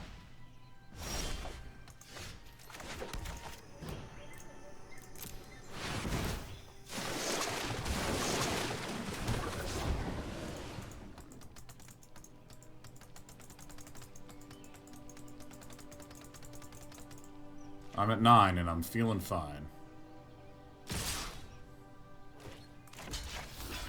1, 2, 3, 4, 5, 6. What are you gonna do, huh? Wizard's Lightning. You're up.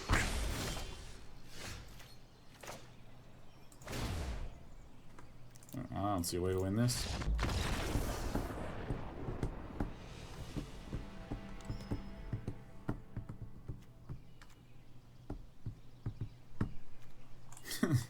Fucking terrible sideboard. Actually, Nullhide Ferox is good. Ravager Worm's bad. Biogenic Ooze is probably... I'm on the fence about it. I'll probably cut a Krasis. I think I just want the meat.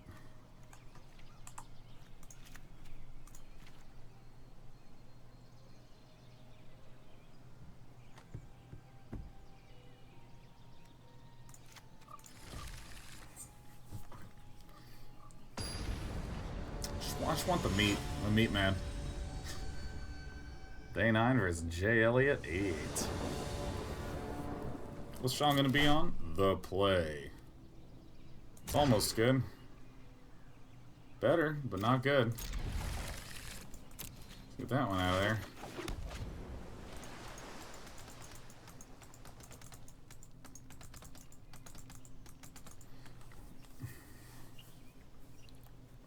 Why wouldn't Cindervines be good to side? And Cindervines is essentially only good in a very long matchup where your opponent's going pretty spell heavy. What it does in this matchup is you play it, it will deal 10 damage to our opponent, tops, and then we die.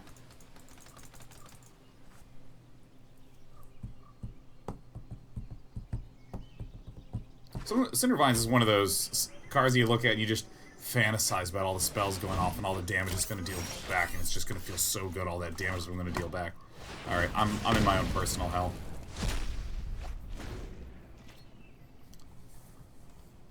I'm just gonna, you know what I'm gonna do? I'm gonna switch to the heinous.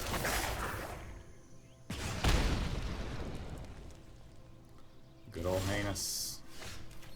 Alright, this is how we're gonna do this. How we're gonna win this game.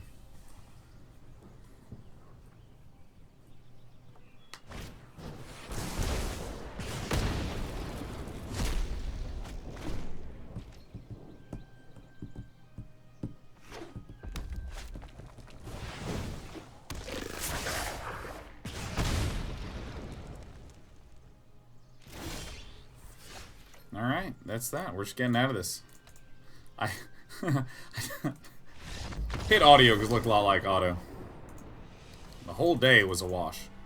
Let's actually play a build for best of one, comically annoying deck known as the Heinous Anus. Special shout out to BBD for the deck list.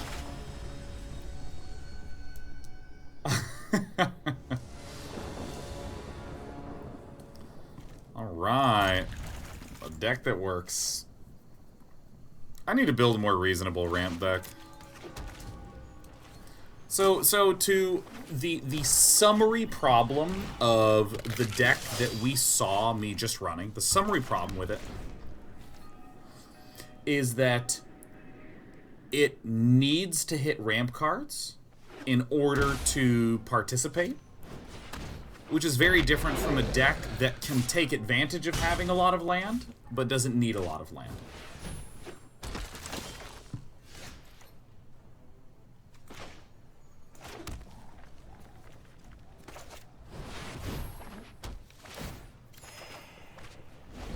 What do you know? It's Kaya's Wrath. Pretty good. So that's really the very simple, very straightforward issue that we were having. I mean, this is going to suck a little bit, but, you know, what are you going to do?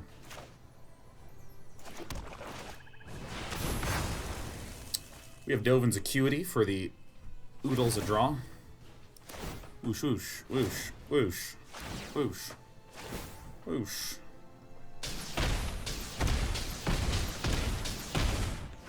Ba-bam, ba-bam, ba-bam, ba-bam, ba-bam.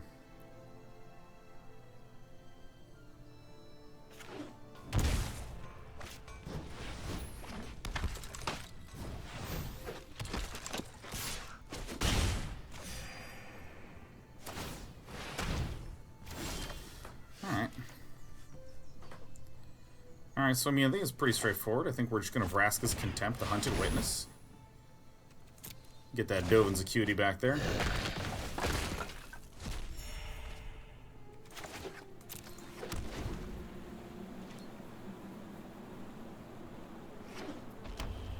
So this deck is a stupid control deck. Oh, we didn't update the deck tracker.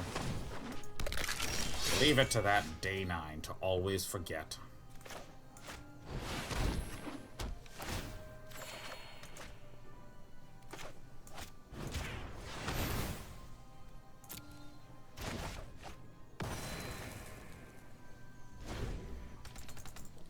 God, I love Dovins.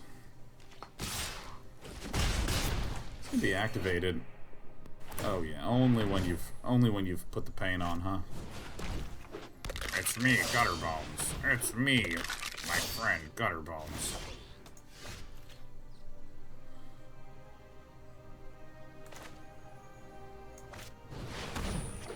I think what we need to look for is Cry of the Carnarium. Does this deck run this? I think it doesn't actually.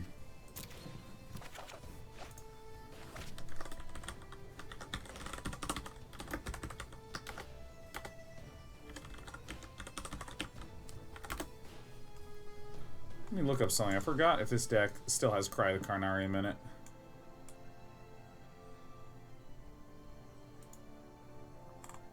Alright.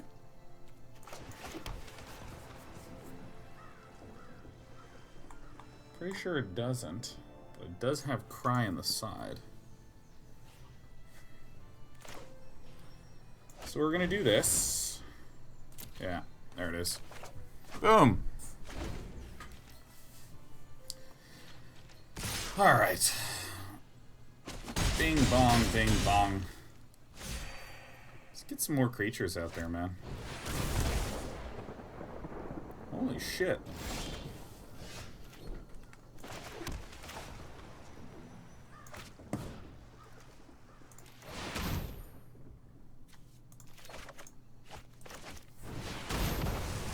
So all those get exiled, which is good. Any burn just like immediately kills us. If we don't get burned, we like easily win.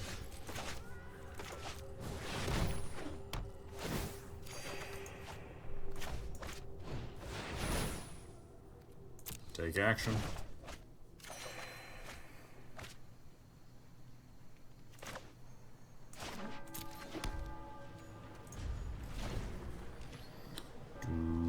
Do. Oof. Alright. The 1/1 doth be summoned.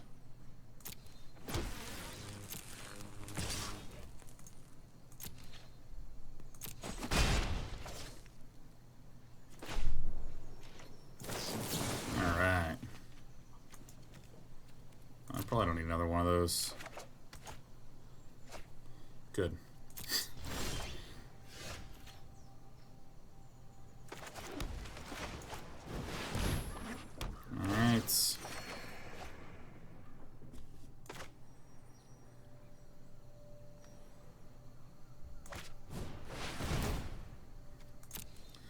Take the action.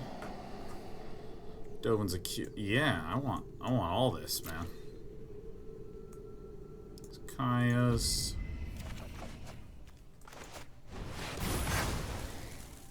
Got him.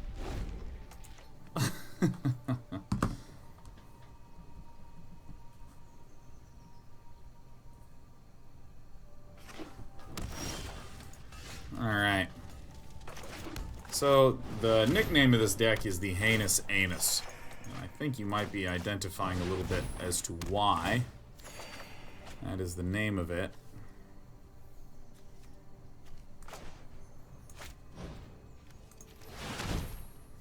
I think I'm just going to choose Lyra. Or do I want this?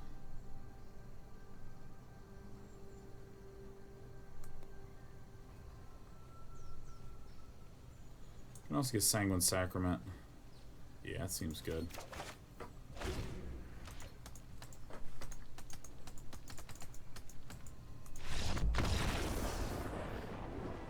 Let's put this deck list up and jam a few, yeah.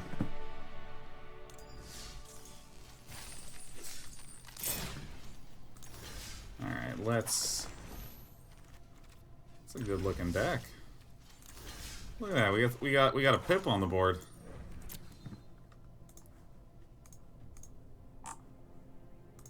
decks. Paste deck list.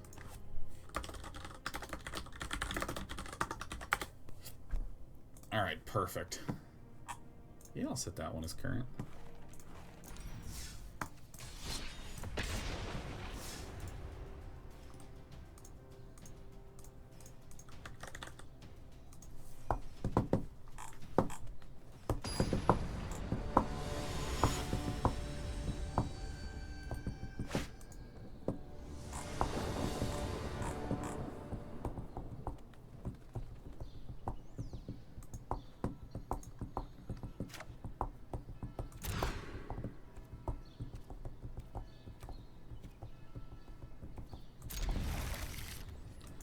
Yeah, probably don't need to land here. Probably don't need to land. So hyped for Subnautica tomorrow. I really can't wait. I've been thinking about it all week long on Durin. I even watched a whole bunch of... Oh, look at you. I even watched a whole bunch of Blue Planet in my excitement. Get the seasickness under control. It's a field of view issue. I was talking about this earlier, but it's still so interesting to me. I want to talk more about it. I actually do need that because I need a second white source. I was so fascinated by it because it's that in most games when you see field of view, that is the vertical, or that is a horizontal field of view. And in Subnautica, it's the vertical field of view.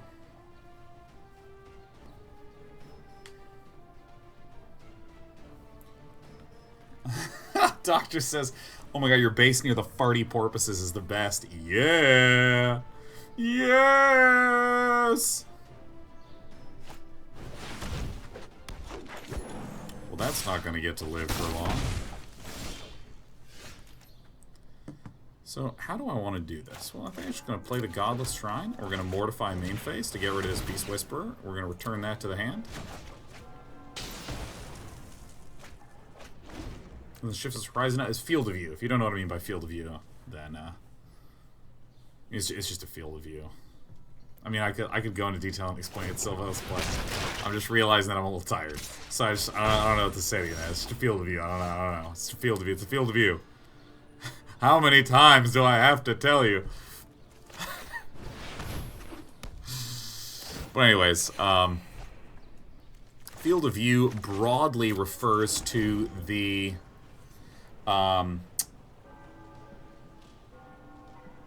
so like let's say that there is, so if you view sort of like a cone coming out of one of your eyes, this represents what you can see. Like I can't actually see all the way out to the sides like this, right? There's a certain limitation in there.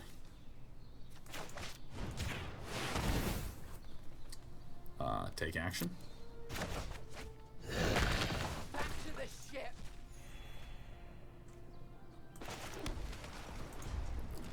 There's a certain limitation of what you can see based on the size of that cone. Like, if you have, like, a really small, like, slit that you're looking through, you can see...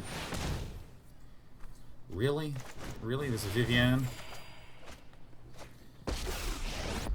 I'm probably going to have to Mastermind's Acquisition for a Vraskus.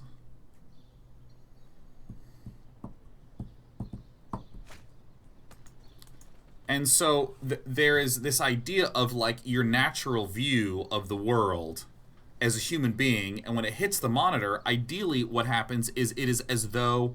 you ever seen those drawing with vanishing points? You know, where it, like, vanishes here, so you draw the lines into that, and you can have, like, a really close vanishing point, or what appears to be a really far away vanishing point.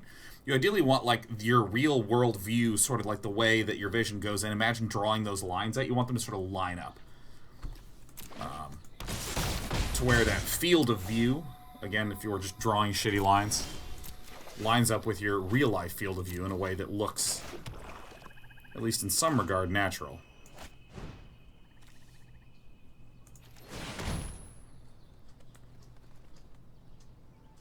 And if there's a misalignment there, you get really fucking sick. Hello, Vraska.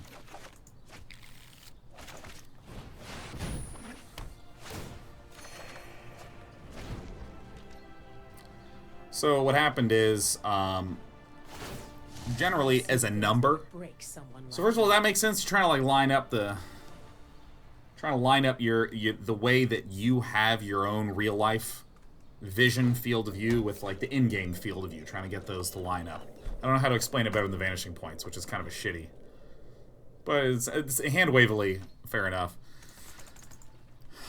So in a lot of games, the good field of view number is a number that is the horizontal field of view, which is like, if you just imagine having labels on a rectangle, it's like the horizontal measurement. Because you have a 16:9 monitor, it automatically takes care of the vertical measurement, right? Get out of here, Vraska. So typically you'll just have a slider for the field of view that just adjusts that up or down accordingly. And so what the issue that your Paladin 9 was having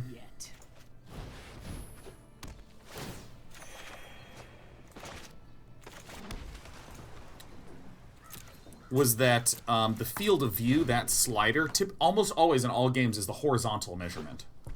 But in this game, it's the vertical measurement. So normally I set the game to like 90 to 100 in most of the games I play for horizontal.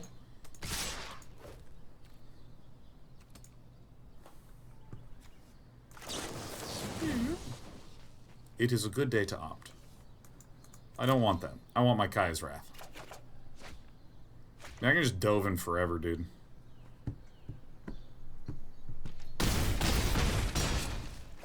Bing bong, bing bong. Play a Carney Boy, Oz. And so, yeah, and then I fucked it up, and that's the end of the story. I don't really care anymore about this entire explanation. Says it's not a square, so you picked the wrong axis to increase on the rectangle. No, it's not that I picked the wrong one. It's that in most games, the vertical, you are given the horizontal field of view. It just says field of view, and because you're setting the horizontal field of view, that automatically sets the vertical field of view. But in Subnautica, for whatever reason, they have it be the vertical field of view instead of the horizontal field of view.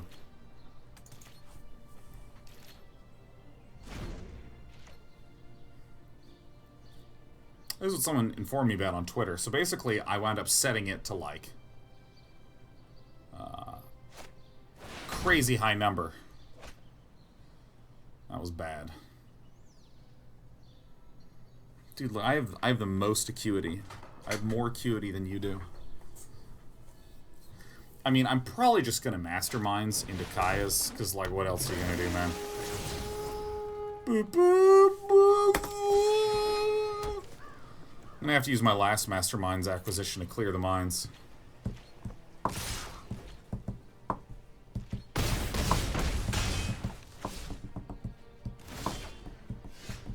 Nah.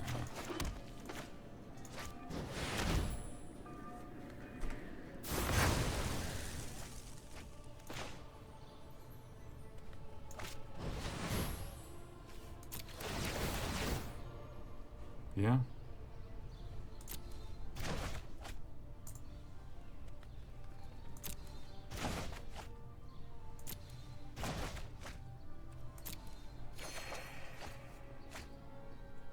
Oh, I didn't. I did already play line. Okay, I screwed up.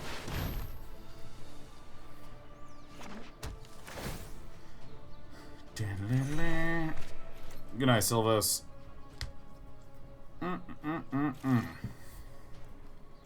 I'll discard the watery grave. Alright, this is why his deck is called Heinous, man. Look at it. Look at how obnoxious of a person being I am. I'm such a bad person being. You are a bad person being. Uh-oh, we got Chug.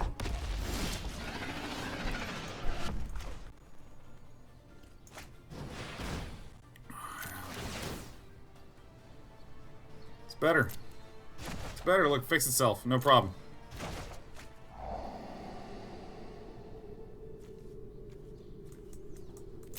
I don't want those.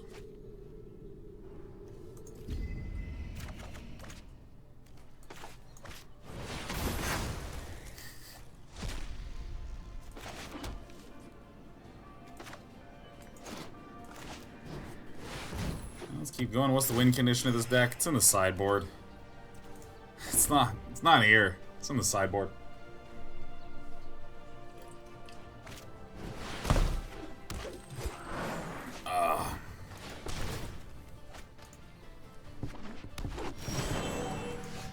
Okay, so I'm gonna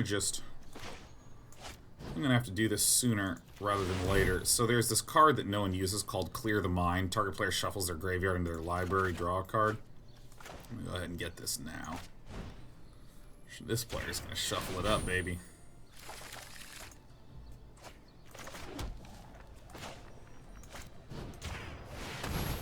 You know, I am gonna decline this action.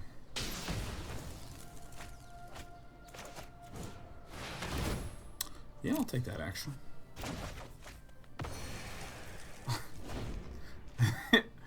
Isn't this grand? This deck is insanely consistent, too. This deck is hilariously, comically consistent. Alright, well. I think I'm in the mood for some acuity. There's Masterminds, that helps.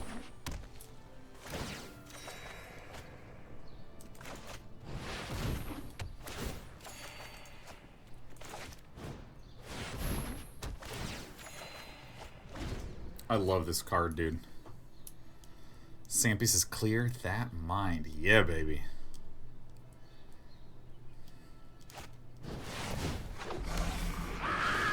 Arrgh. Well, I mean, I don't want to put up with this at all.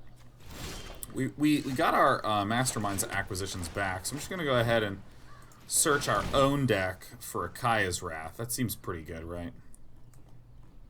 Yeah, I think I'll just get the Kaya. I don't really think we need to play it right now, though. Like, what we probably should do, we should probably just... Yeah, I mean, there's no reason not to. I just get rid of this Midnight guy.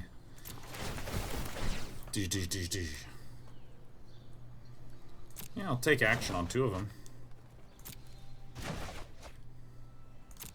This is what I do when I just want to be a bastard.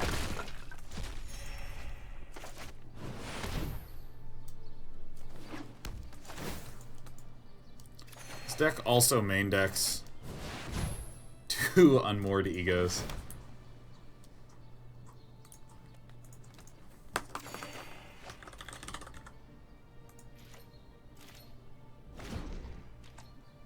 It's so good.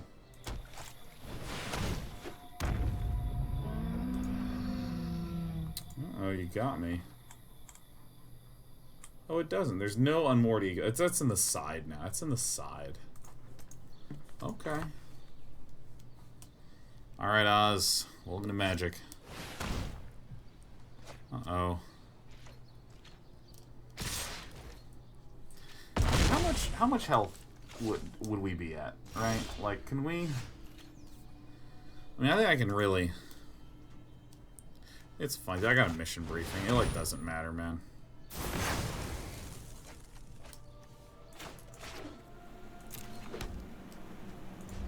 Not in a hurry. Not in a hurry.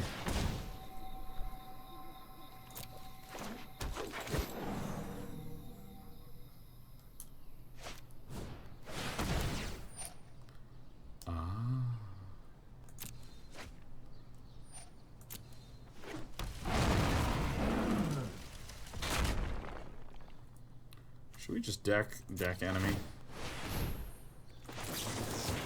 Should we deck the enemy?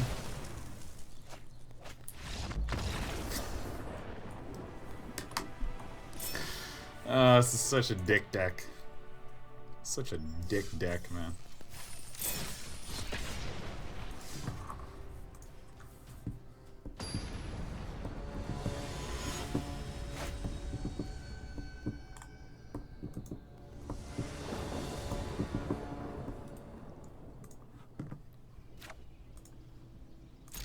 Yeet.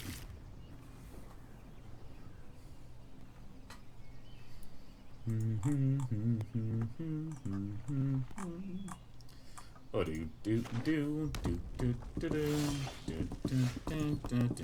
hey, how does this deck fare against red? Ooh, gonna find out. Dude, in that last game, you know he did. Sand doesn't do much. I can make it do a lot, though. This should have been the play. Does the deck have win condition? Oh yeah, it's in the sideboard. We have Lyra, you know? It's like plenty win condition-y. She's a very win condition-like card. She looks remarkably like and functions remarkably like win condition, you know? Stacey, if you ever try to look at and try out decks that your subs make, we are building a tool to be able to submit and vote for decks on our Discord. Well, we might die real fast, man. This is a good one. Ooh, ah.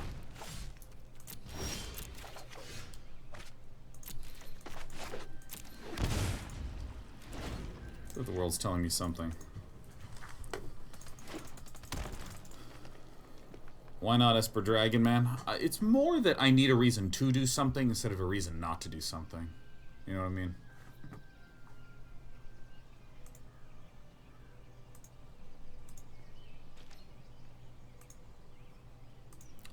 I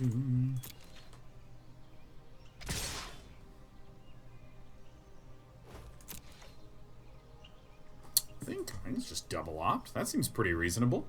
Yeah.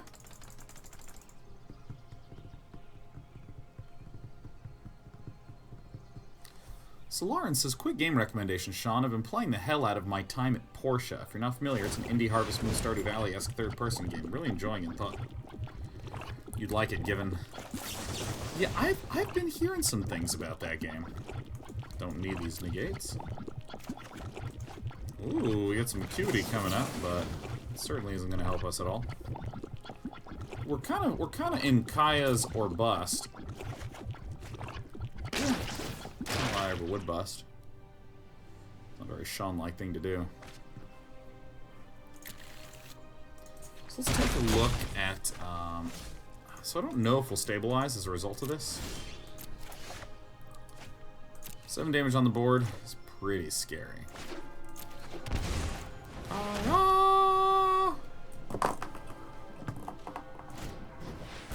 Let's do a little peek-a-roni here. So I kind of feel like there's a big ol' Hellkite coming down.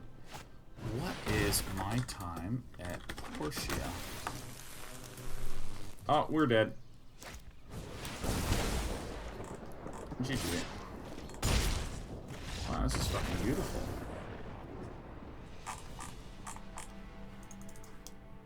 Alright, let's do one more. The reason we lost that game for sure is the fact that I had the ability to shock in a land to opt turn 1. Because that was the land we drew, and then I wasn't paying attention. Like a dum-dum. Wow, this game looks great. Keep. We shall keep.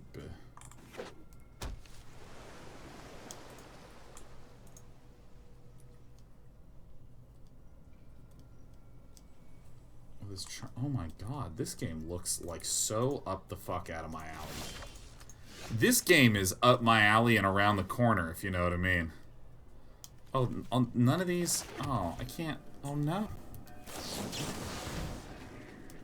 See what Hans Hermann Hoppe did? Hans Hermann Hoppe's doing it well. Doing it and doing it and doing it well. Oh god. Oh Jesus, I know this deck. Oh, this is the LSV Is It Phoenix Isn't It deck.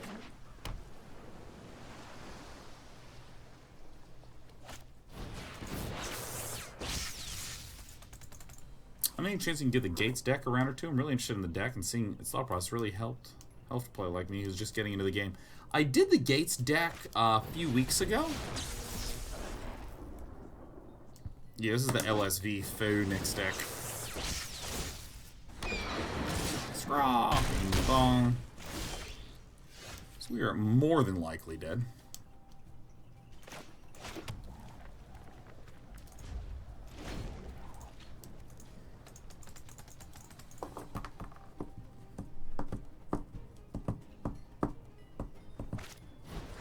Bogey dude.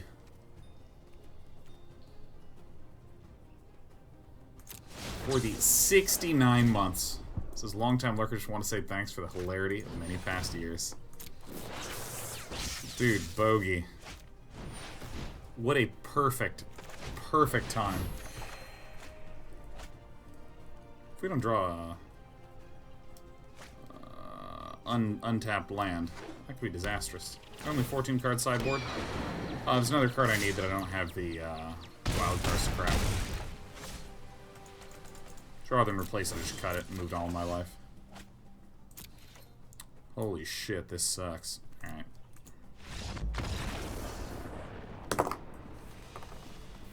Well, that was sad. Alright, today we just canceled everything out. We just canceled it all out. Here's what we're gonna do. We're gonna listen to some music from this great game called Within a Deep Forest. Oh, crap. Oh, Jesus. Alright, who's curious in what the farmers have been up to, huh? Who's curious? Well, guess what?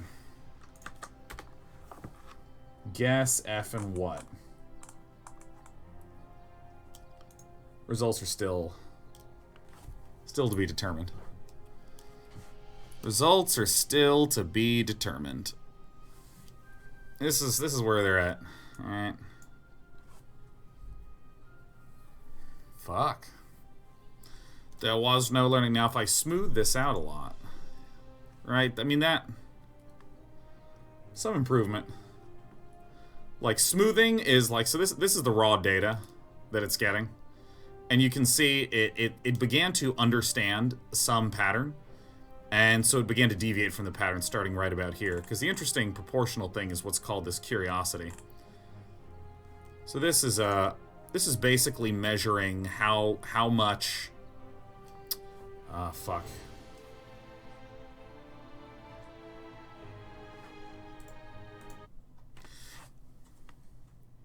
Everything I'm about to say is not exactly true, but for the sake of argument, fucking true, dude. So curiosity is... so there's extrinsic rewards, which is like... I put the ball in the hoop, so I get a point, right? Like, yahoo! Like, that's an extrinsic sort of thing.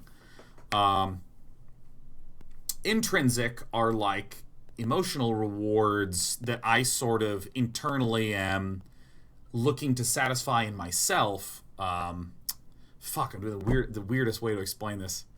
Like, I can draw the chart of, like, how the neural network does it, but, like, I'm trying to Englishify it.